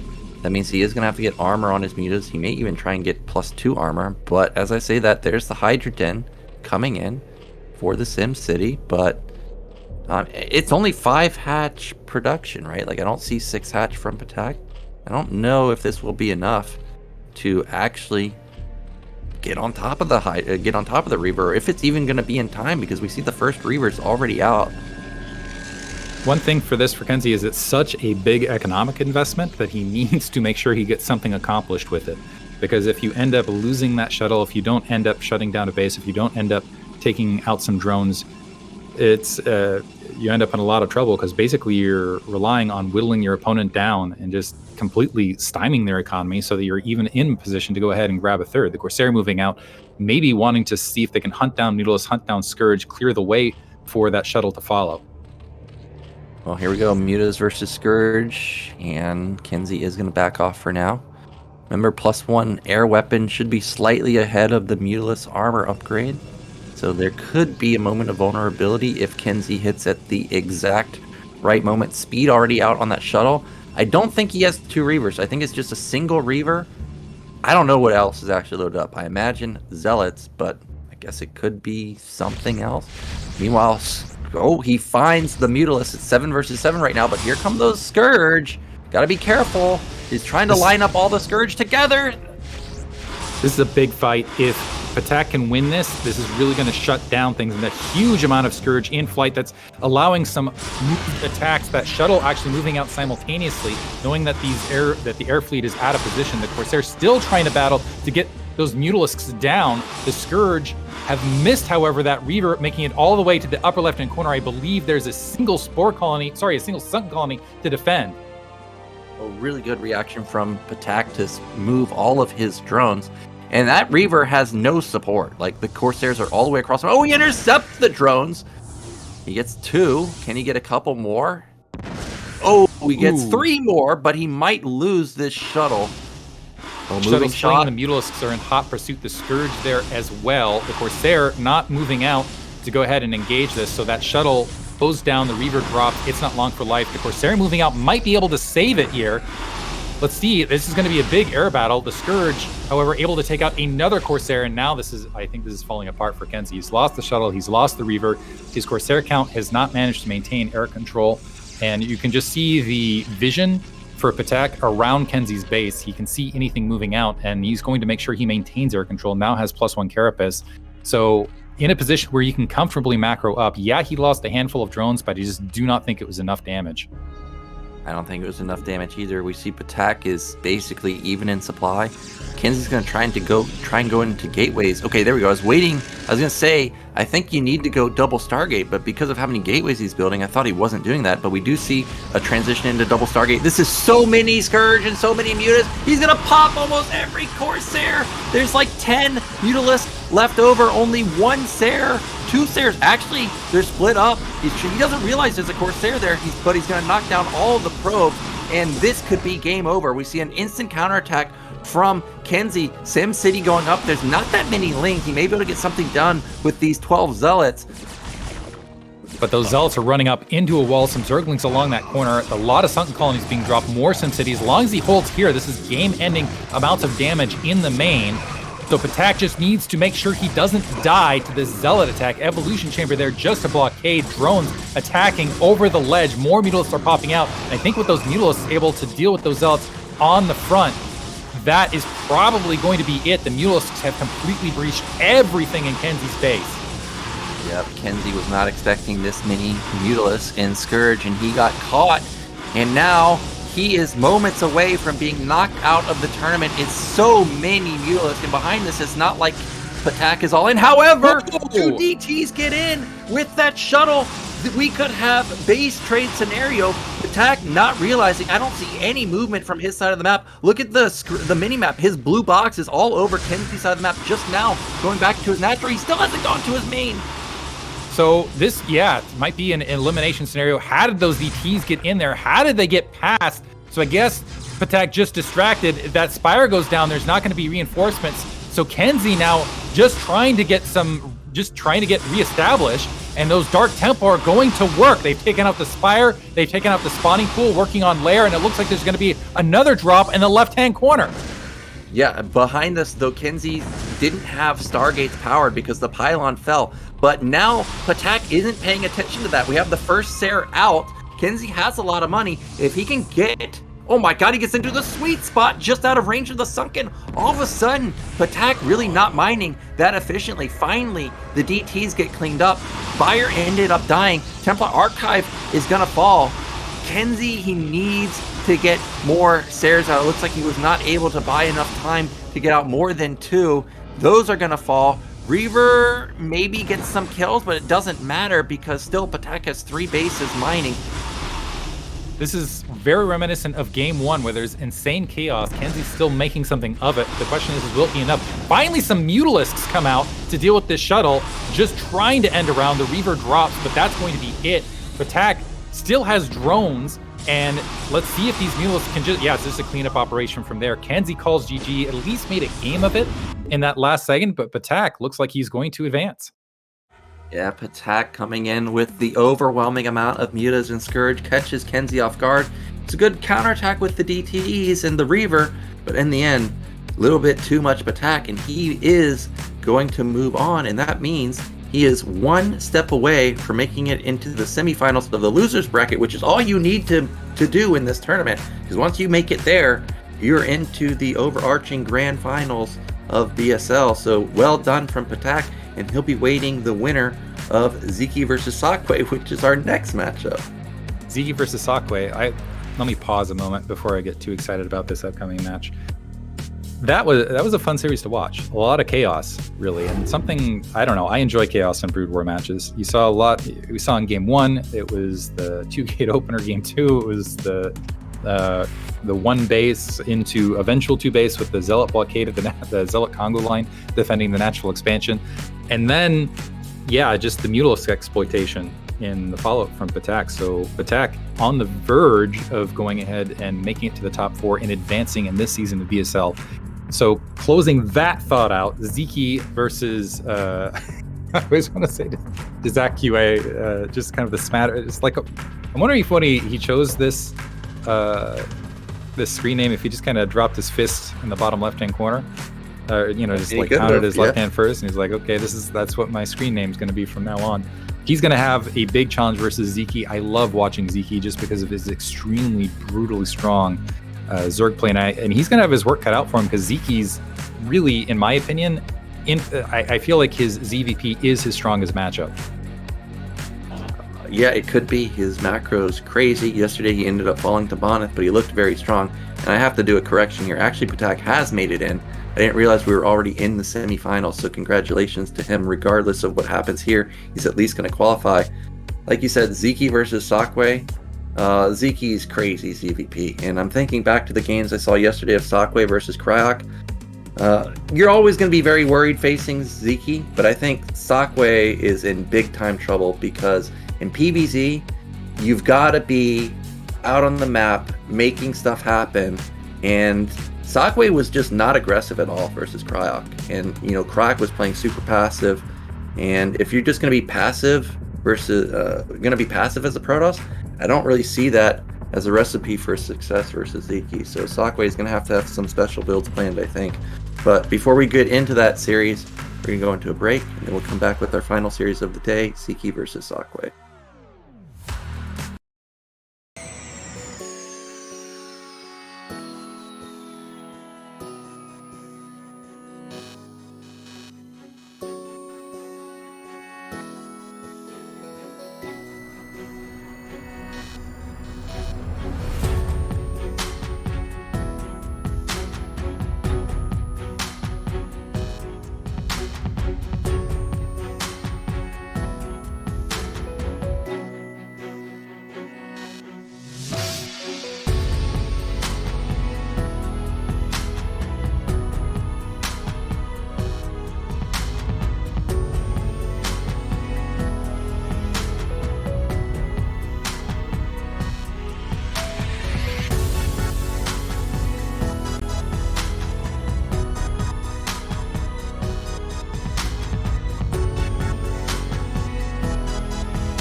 are back, ladies and gentlemen, and we're going into the final PvZ installment of the day. It's going to be Sziky versus Sockway. We just saw Patek get through KenZy.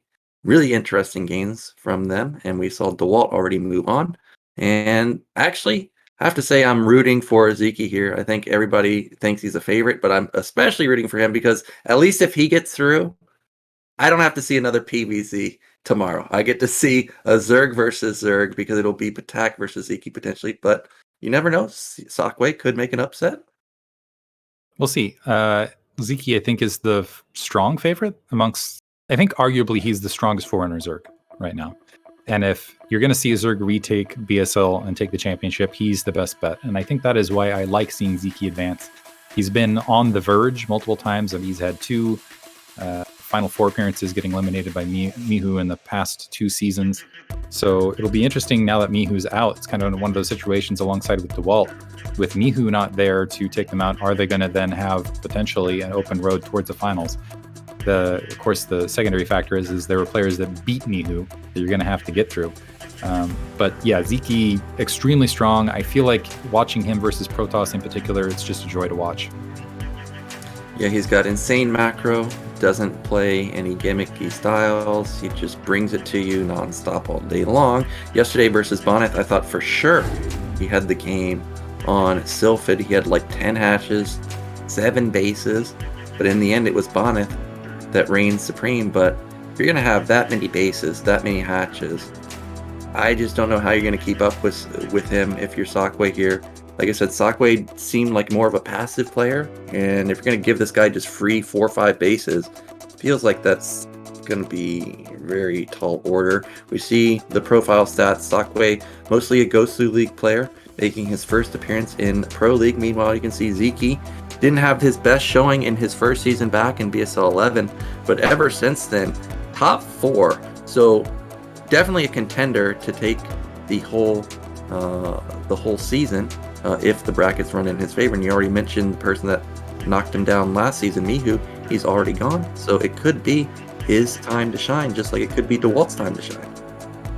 One thing, like you mentioned previously, is the Sockway allows Sziky to just kind of sit back and end up in a situation where he can macro up. There's, particularly in the mid game, Sziky just has this very strong swarm and surround bait style where it's like, if you're going to come out and attack me, I'm going to punish you by eliminating your army and just roll the game from there. And that is where he plays extremely, extremely efficiently. So I have concerns as far as Sockway's standard style versus Sziky, especially because it is a bit of it's one of those macro micro foot races, and you need one of those play styles like the Dewalt where you just are somehow out microing him, or out multitasking, that's the word I'm looking for, out multitasking him, which is a tall order because Ziky's multitask is absolutely insane. Yeah, absolutely crazy. And our players are ready. Time to get into game 1 of our series, Sziky versus Sockway.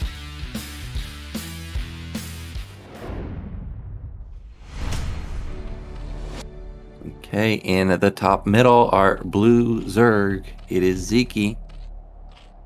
In the bottom left-hand corner, as the red Protoss, we have Sockway. Yeah, so again, I don't know much about Sockway. Don't know much about his style. Like I said, we did see him the other day versus Croc. It was kind of just a big slugfest, both players building up. Meanwhile, we know Sziky is... he can do that, but also be aggressive at the same time. And he is in the good position. He's got top middle, which has the most optimal mining path. I think Sockway, we may see something like KenZy may go for a double gate, try and go for the gold from the get-go, try and put some pressure on and try to snowball the game with maybe some good zealot pressure. I actually feel like that would be a solid plan versus Sziky, because it seems like you allow Sziky to make it into the mid-game and start getting some troops fielded. If you allow him to enter any sort of... it feels like as soon as Hydralisks are entering the map for Sziky in sufficient numbers, it's a battle uphill from there. It looks like there is going to be a first scout for Sockway. He's going to at least get into Ziky's base right off. However, the Overlord path is leading directly to Sockway's base as well. Yep, and this does trigger an overpool from Sziky. Not a big deal, obviously, but I'm sure he would have preferred to not have to deal with this initial probe harassment. Good damage so far, got off 3 hits, that's fantastic. And this is going to be a Forge expand from Zackway, so no gateway pressure. So no gateway pressure, and we'll see how it plays out from there. The probe drone fights. I love seeing the worker battles where it almost feels more than any of the other battles. It's like the rest of the army can pause and start throwing down the money and doing the cheering in the background. The probe wandering out to go ahead and potentially delay this natural expansion briefly, and that drone pulling off. Is he going to get the denial? Just barely misses the force cancellation on the natural expansion. Sziky able to get that hatchery down. But with that, it looks like Zackway is going to go ahead and drop his Nexus first. Yep, Nexus first. Good response from Zackway. Probe still being annoying.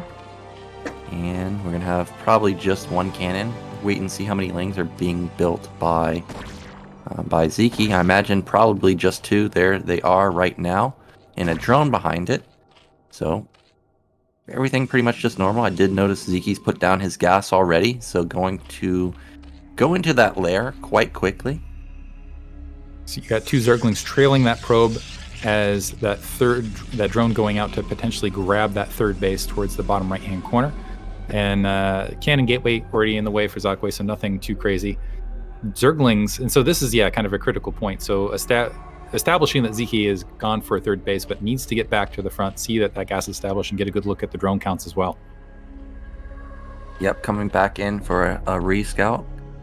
Oh, not able to get in, though. So that's a benefit to Sziky right now. He's got 100 gas in just a second. I imagine it has to be for lair and not speed. Yep, there it is. Instant lair from him.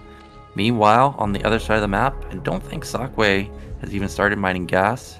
It's just now going to complete. So his lair to spire timing should actually, his Stargate to spire timing should actually be in favor of Sziky here. And that means that the Corsairs are probably going to get almost no intel. Definitely no Overlord kills. There's 2 players when they end up in this scenario where they just seem to put their opponent in the dark, and then it's like they grabbed a big blanket, put it over their head, and tied some rope around it, and then started the fight from there, make it an unfair fight. Which is Sziky does this quite often. The other guy I see this do a lot is Hawk, is just get those initial Scourge out and just crush that first Corsair before it even has a chance to get any form of scouting information.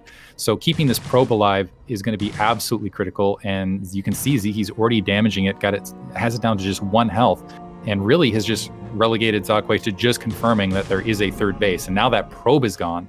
So yeah, this is a scary situation, because I don't know that he even verified that this was lair. Yeah, he didn't. It never got back in to confirm that. We see that the Spire starts right when the Stargate starts. So really, Zackway has no idea what this is. He also didn't confirm speed or anything. Could literally be anything, I guess. We do have third hatch completed for Sziky. It is, I think, 8 lings or so for him. So he is just going to be power droning behind these 8 lings. No real threat of zealot pressure right now. It's only... Oh, is he going to just run in? Hello. Let me in here, dude. And this is going to be... What is that, 6 lings? Wow. Oh my god. Not just lings, Sziky lings. And I was about to say that. I'm like, wow, this natural expansion is wide open. Plus the gas getting taken out, which is critical at this stage of the match. The Zergling's actually working on that pylon. And these Zealots are going to have these work. The Zealot getting surrounded, taking a lot of damage. So 1 Zealot down, the 2nd Zealot now on threat. It's outnumbered. And so not only is Sziky in the base, he's forcing a cannon immediately in these lines. He might even be able to work on that pylon. The 2nd Zealot going to get taken out, and Sziky just doing bonus damage here.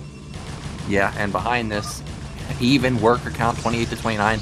Pylon's going to die, which means that only 1 Sarah is going to get out. He also sees there's only 1 cannon. So this may just trigger Sziky to build a round of mutas, a round of Scourge, and just go for a killing move. But he doesn't have his Nat Gas running just yet, so I'm not sure if he can actually overwhelm the single Sarah and single cannon. But he's in an amazing spot, puts down his 4th and 5th base, and Corsair sees the bad news that the 3rd base is basically perfectly saturated. I guess he'll be happy to see that the Nat isn't perfectly saturated, but this is really not the situation that Zackway wanted to be in. And he's gonna lose his Stinger, man! Yeah, and that was just a gift. It looks like some Zealots are moving out towards that 3 o'clock base. They might be able to get some drone kills there, but the gas also going down in the main. So let's see how Sziky defends this.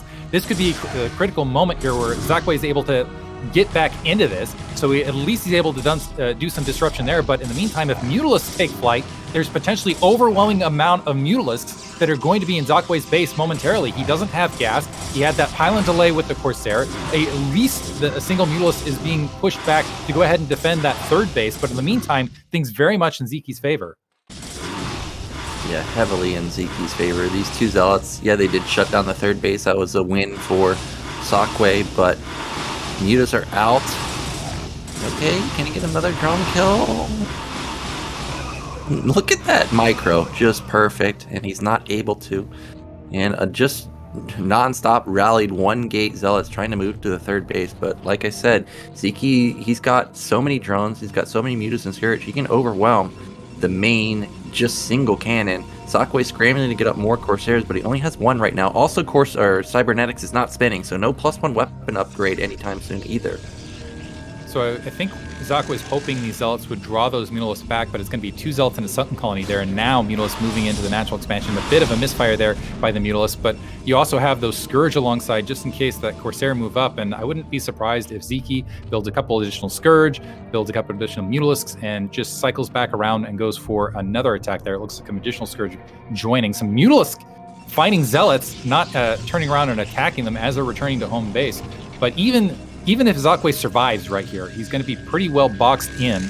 He might have +1 Zealot movement at some point, but it feels like with all that gas damage and how much he's had to invest in Corsair, I have to assume that Zealot leg speed has been delayed.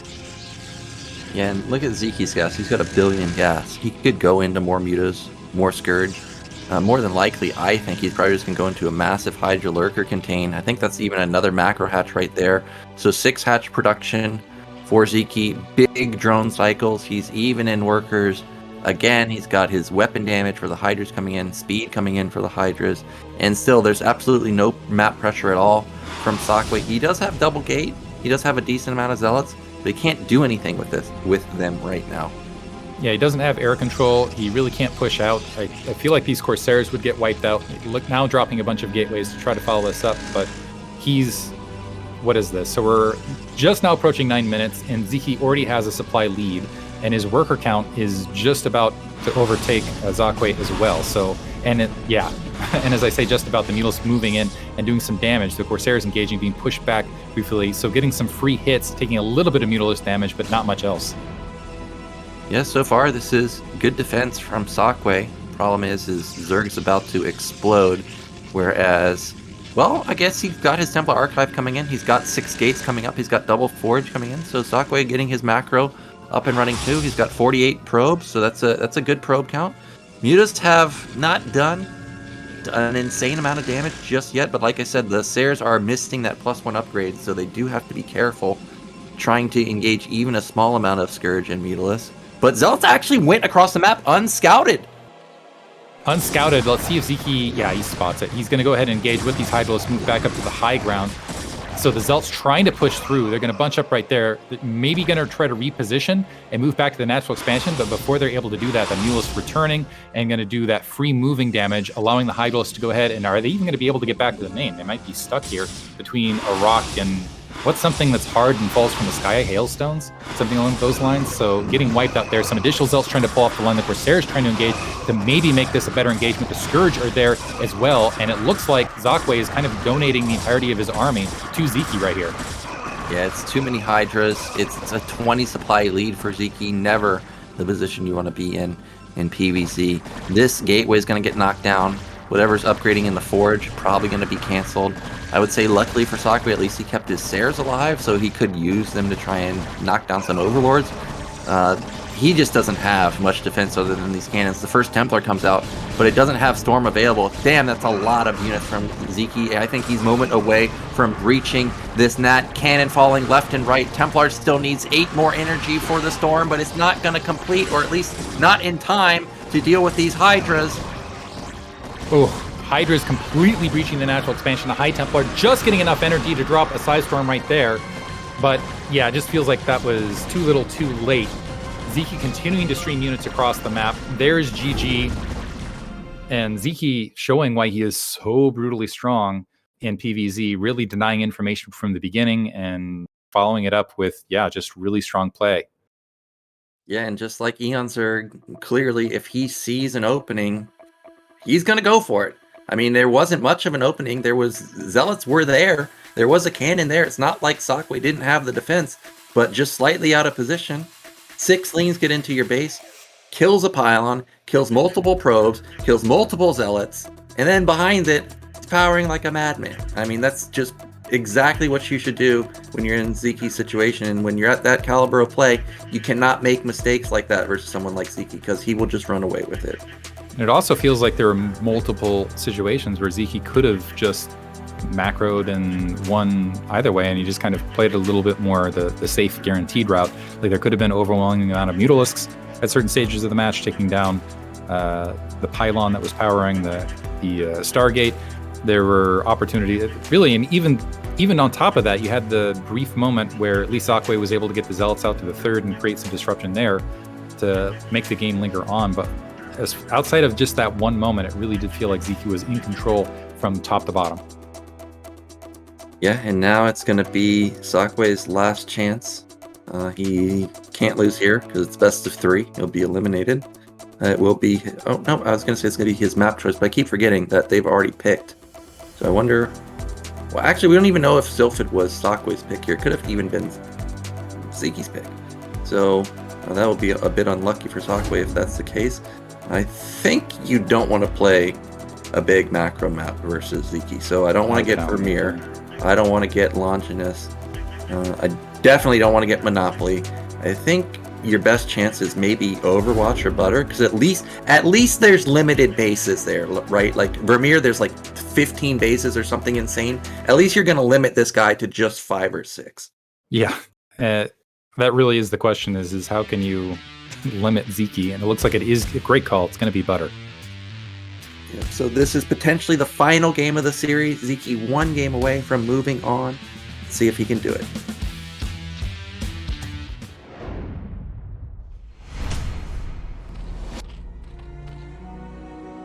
Okay, in the top right with a convincing game in game 1, it is Sziky.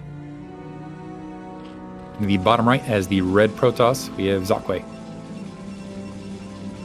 So Butter, I remember somebody mentioning that this map was changed from when it was initially released, where they did add the eggs. There is that small gap, so I wasn't losing my mind when I saw Terrans no longer being able to go for that complete wall. So that is something to think about. It does have similar feature to Sylphid with the small gap. So again, if Sockway is out of position, we could see another Ling run by. So Sockway needs to keep that in the back of his mind. This is also one of those maps that, because of the architecture, potentially forces a distance third base, or makes it a little bit harder to defend a third compared to other maps where it's a little bit more exposed. So Sockway might be able to exploit that. And so Butter, I feel like, is a good choice to go up against Sziky here. Yep, we do see that. I think this is going to be a gateway expand again. Probe coming back relatively quickly. It's going to be a 10 gate potentially. Maybe a forge. Okay, it is going to be a forge. Okay. So a very quick forge opener. In the meantime, it looks like we saw an overpool. I think that was an overpool, looking for that second overlord out on the map. Actually, it might have been a 9-pool here from Sziky. Yeah, 9-pool. Yeah. Yep, was a 9-pool opener from Sziky, so I guess he expects some type of early pressure, but we see that it is just going to be a forge expand. Drone comes in, intercepts the probe, and probe is not going to deny this hatch, okay? Yeah, not even bothering. That's kind of, I like that from Sziky, actually. I think what he was doing is he's moving up, trying to delay that probe, like, go ahead and engage my natural expansion so you don't see what's going on here, and maybe create a little bit more of a delay as far as whether that Nexus or that cannon is being plopped down. But the hatchery is now down. 2 cannons are plopping, which are necessary against the 9-pool. Yeah, especially versus somebody that has shown they will run by if they can. So definitely respecting the potential for that to happen is Sockway, and that's exactly what you need to do here. Now, he does need to keep this probe alive as long as possible. Wants to see the gas follow up, wants to see, hatch follow up if he can. And is that 8 lings actually? It might be. Oh! probe actually very, very low on health. He needs to make sure that stays alive. And for a second there, I was wondering if Sziky was going to press the front a little bit, but now bringing those Zerglings back, since he's got the Zerglings out to do it, might be able to take out that probe scout early and maybe transition potentially into a 973. Keep in mind, there are 2 cannons already on the front, which might make it a little bit less favorable. That probe has been wiped out now at the 3 minute and 10 second mark. So yeah, Zakwe, let's see if he can move out. He's initially moving that probe to that bottom left, but right now Sziky can do whatever he wants because Zakwe's in the dark. Yep, in the dark, Overlord saw the probe move out, saw it went to the left side, and it is a tiny choke on Butter where he can just leave 2 lings on hold position between the main and that, and he still can't get into the main. So this is a really, really tough situation for Zakwe to read. Remember, we did see Dewalt read perfectly KenZy earlier, so he's going to need some killer instinct here and good game sense to try and figure out what Ziky's going for. He has spent either 50 or 100 gas already, so okay, it is lair. His lair, it looks like that probe is going to be able to confirm that 3rd hatchery in the upper left-hand corner, but that also reveals the location of the probe. The Zerglings now moving in position to go ahead and engage and box that out. So still going to have his work cut out for him, and he's still in kind of a getting herded situation. Sziky moving up to lair tech. I assume going to go for early Mutalisk, +1 weapons now upgraded for Zakwe. And I'm trying to think, you mentioned the Zergling run by earlier.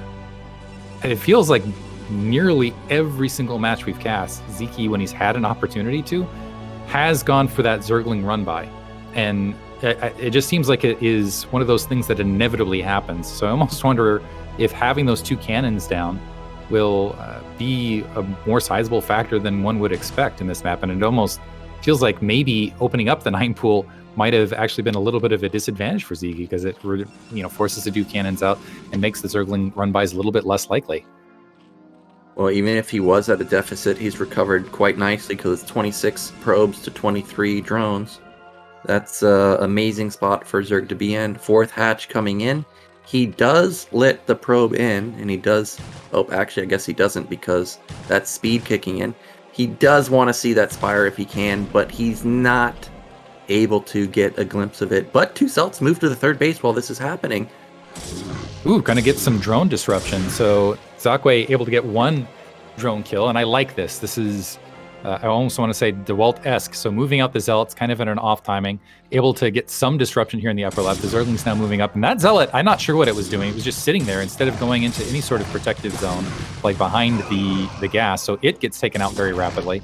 The Zealot able to get some bonus damage, and the drone's doing a little bit of a revenge shot before the Zergling's able to clear it out otherwise, but a nice little bit of disruption there in Sziky's base. He's moving back towards the 4 hatchery Spire here.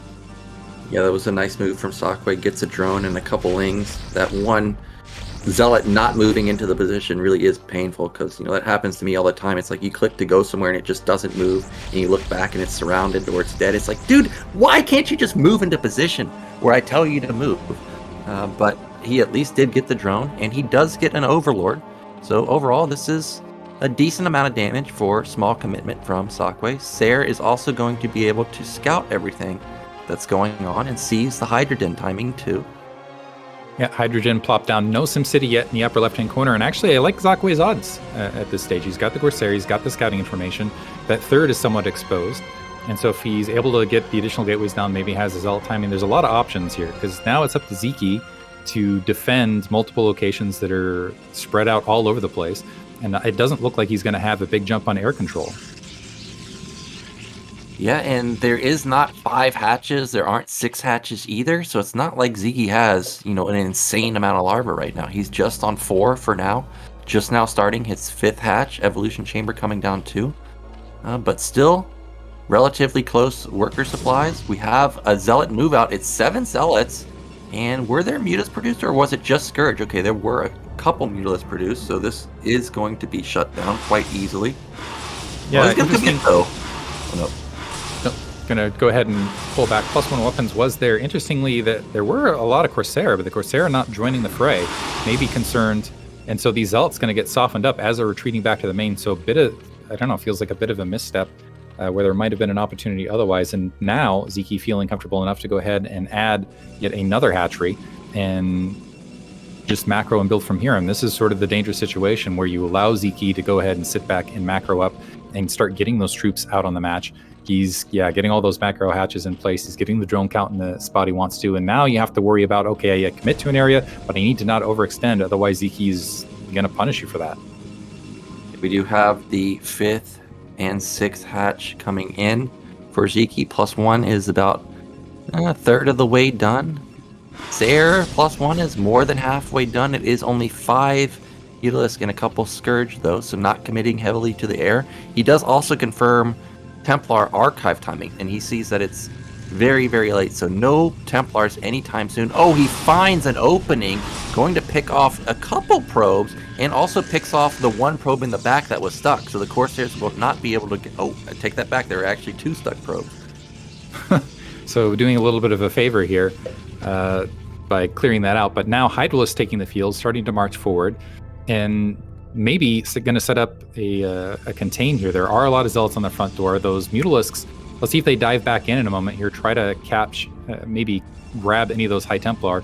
Ziky's very, very good with his Mutalisk micro and just so dangerous when those High Templar are on the field. Oh man, that... Okay, at least that upgrade just started, so it's not a big deal to lose the Forge at this timing. This is a ton of Zealots though, but with Muta support, I don't think the Zealots can really do much. There's no AoE. Templars just popped, but Archive just finished. Oh, actually, that's a lot of Sayers with +1 and 7 in number in total. He's able to push back the Mutas. He catches one of them. Mutas do get synced up with the Hydras and intercept the Zealots, though, but this is going to be Sakwe pushing Sziky back, and he kills an Overlord. Yeah, so he's got a lot of Corsairs actually move out in the field, but now Ziky's starting to step on the gas, producing a lot of Hydralisks, looking to regroup, and the Zealots overextending a bit, running into a large Hydralisk force. For a second there, the Mutalisks and Mutalisks and Hydralisks are trying to swap places. I have the Mutalisks engage the Zealots and the Hydralisks engage the Corsairs. Only one was taken out, but right now Sziky is starting to just build overwhelming amounts of units. It's going to come down to some really critical size storms here from Zakwe. Yeah, I like how he's going pretty quickly into the Lurkers because he saw the Templar tech, so you're spending a lot of your gas into Templars right now, probably not even thinking about building a Robo anytime soon. So I think there's a high chance that actually the Robo's already done, so take that back. But I do think that the idea is, well, can the DT not get through? I think it can go through on that right-hand side, but the pathing is not the best here, and it doesn't seem to be able to figure that out. The High Templar right now a little bit in the way. There is no Overlord on the forward field, and I don't think Overlord speed is I think it might have been upgraded, but right now that would be an easy defense on the front, but Ziky's not interested in attacking the front. He's going to go ahead and grab another base in that upper left-hand corner. Yep, he's going to be taking top left as his 4th base. We do have a shuttle out, but look at the vision of Sziky. He's got a lot of vision on the left side, a lot of vision on the right side. If the shuttle takes that path directly to the main, it may get instantly popped. Gonna have to be on top of his movement there. Corsairs poke out. Oh no, is this suicide? The Hydras maybe just barely can't reach it. Oh my god, Sziky looking right there at that moment and pushes the shuttle back. And critically confirms that there's a shuttle out in the map, and that's going to be Zakwe's plan from here. Supply count, a 10 supply count lead, but that's not a lot. And so Sziky in a pretty strong economic position. The Corsairs look like they're going to be able to confirm that base in the upper left-hand corner. But otherwise, Sziky has enough troops where I think he can absorb anything that Zakwe's throwing out there. I feel like it's going to come down to a miracle drop out there, and I don't know that there's a lot of places to drop to make those DT effective. I have this assumption that Ziky's going to have plenty of Hydralisks and Overlords in that bottom left-hand base, and now establishing a Lurker line on the front and starting to just peck and draw back with the troops he has. Well, this is a quadruple DT drop, so there's going to be a ton of potential damage, but he's got to find an opening. Right now, it was spotted by the Hydras, and he may get spotted in the center of the map too by a single Hydra. So Ziky's going to know this is coming. But the worrisome part isn't necessarily that he's not going to get much damage done with this DT drop, I don't think. It's the fact that I don't really see him ever getting outside of his base. That's a huge Lurker contain with a ton of Hydra support too. He does have the double forge running, so maybe he can get some upgrade advantage. Looks like he's going to unload these DTs, but yeah, Overlord's in position, Hydralisk's in position to engage that isn't exposed, that fourth base potentially exposed, so maybe that could get wiped out, but it's still, there's that, you're right, that lurker contained in the front that needs to be engaged and dealt with. Now he's lost almost all of his Corsairs, and Sziky is thinking about, okay, well, I can just Muta-Switch you now. So he's got to get out now before the Muta-Switch happens. Those Storms, the first one was a bit of a whiff. He loses a Templar. He does take down one of the Lurkers. But look how much damage these Zealots are taking to just 5 Lurkers. Almost all of the Zealots are already gone. Supplies are plummeting for... However, while this happened, it looks like one hatchery is taken out. A second hatchery is going to get taken out in that upper left-hand corner. So while Sziky was distracted, finding the perfect opportunity to strike, it looks like he is going to go ahead and break out of the natural expansion. Wow, he does get out of his nat quite easily. There was less supply there than I thought. But Protoss does lose the majority of their Zealots while also losing a lot of their Templars. Supplies are still close, though. It's 95 to 95. 1-1 for Protoss, and I saw he has double forge, so 2-2 should be completing pretty soon. Meanwhile, did get a glimpse on that Lurker. It already has +2 weapon damage, so Sziky not missing a beat on his upgrades. Big wins for Zakway all the way around. So able to take out 2 hatcheries in the upper left-hand corner, got a lot of drones there as well, and was able to break out of his contain. So moving, and he's still got a sizable roaming army. It looks like he might get aggressive while going ahead and grabbing his third base at the 6 o'clock location. Well, there is a lot of high ground on butter, so Sziky does need to be careful. If he does take a poor engagement, he will let Zakway get back into this game. Zakway's taking a third base. I would still say I like Ziky's position right now, but, heavily upgraded Protoss like this, 2-1 upgrades on high ground facing just Hydras, it could get ugly real quick if there is a poor engagement. I think actually Sziky might lose mid-left as Zakway gets on the ball and over to mid-left in the next couple seconds. Yeah, it looks like a high ground engagement. Some Hydralisks at least confirm the army location, but they're going to retreat. And I'm wondering if this is going to be a cancellation. The Zealots, the Dragoons, diving in, now repositioning to continue to the upper left. No Lurkers in position, so it's just going to be a Hydralisk defense. And those Zealots being left while the Dragoons are engaging to the right. Lurkers now moving up in position. And now Zakway needs to be careful that he doesn't end up losing his entire army to this. Yeah, but those Lurkers are very far forward. However, luckily for Sziky, there's no Storm. There's no Templar at all. I think what's trailing right now is the Storm in the back. And he does lose his fourth base, but the Hydras are going to clean up everything, and there it was. A Templar does get picked off, so a bit of a straggler Templar there could have been game-changing if it had hit that clump of Lurkers, but sometimes that happens, and now this army is cornered, and meanwhile, Ziky's going for a counterattack on that third base.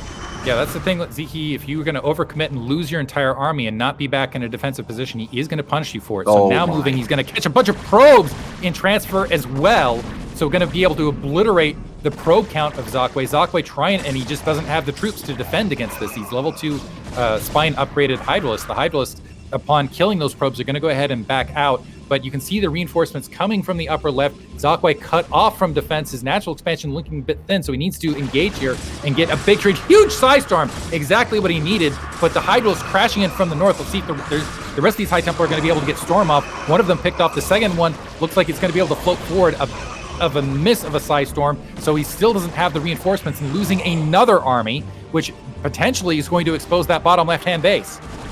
Yeah, this is going to be it. This broke the Camel's back, down 50 supply, almost doubling the supply is Sziky over Zakway. Third base is going to fall.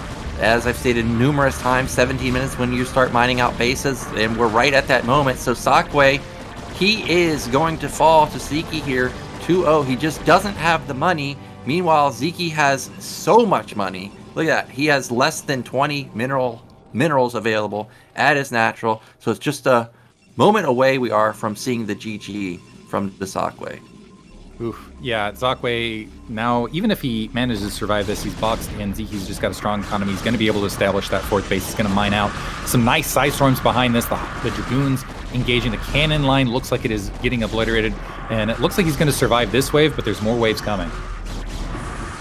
Yep, more blue streaming across the map. DT's coming out in desperation. It doesn't matter though. When Zerg sees you're mined out at your natural, he knows that GG is imminent. He could lose this entire army, and it still wouldn't matter. We see a desperation drop going across the map. I don't even know what's loaded up in it, but it needs to kill not just the main, but literally probably the Nat and the third base, which we know just can't happen. It's going to be 2 DTs.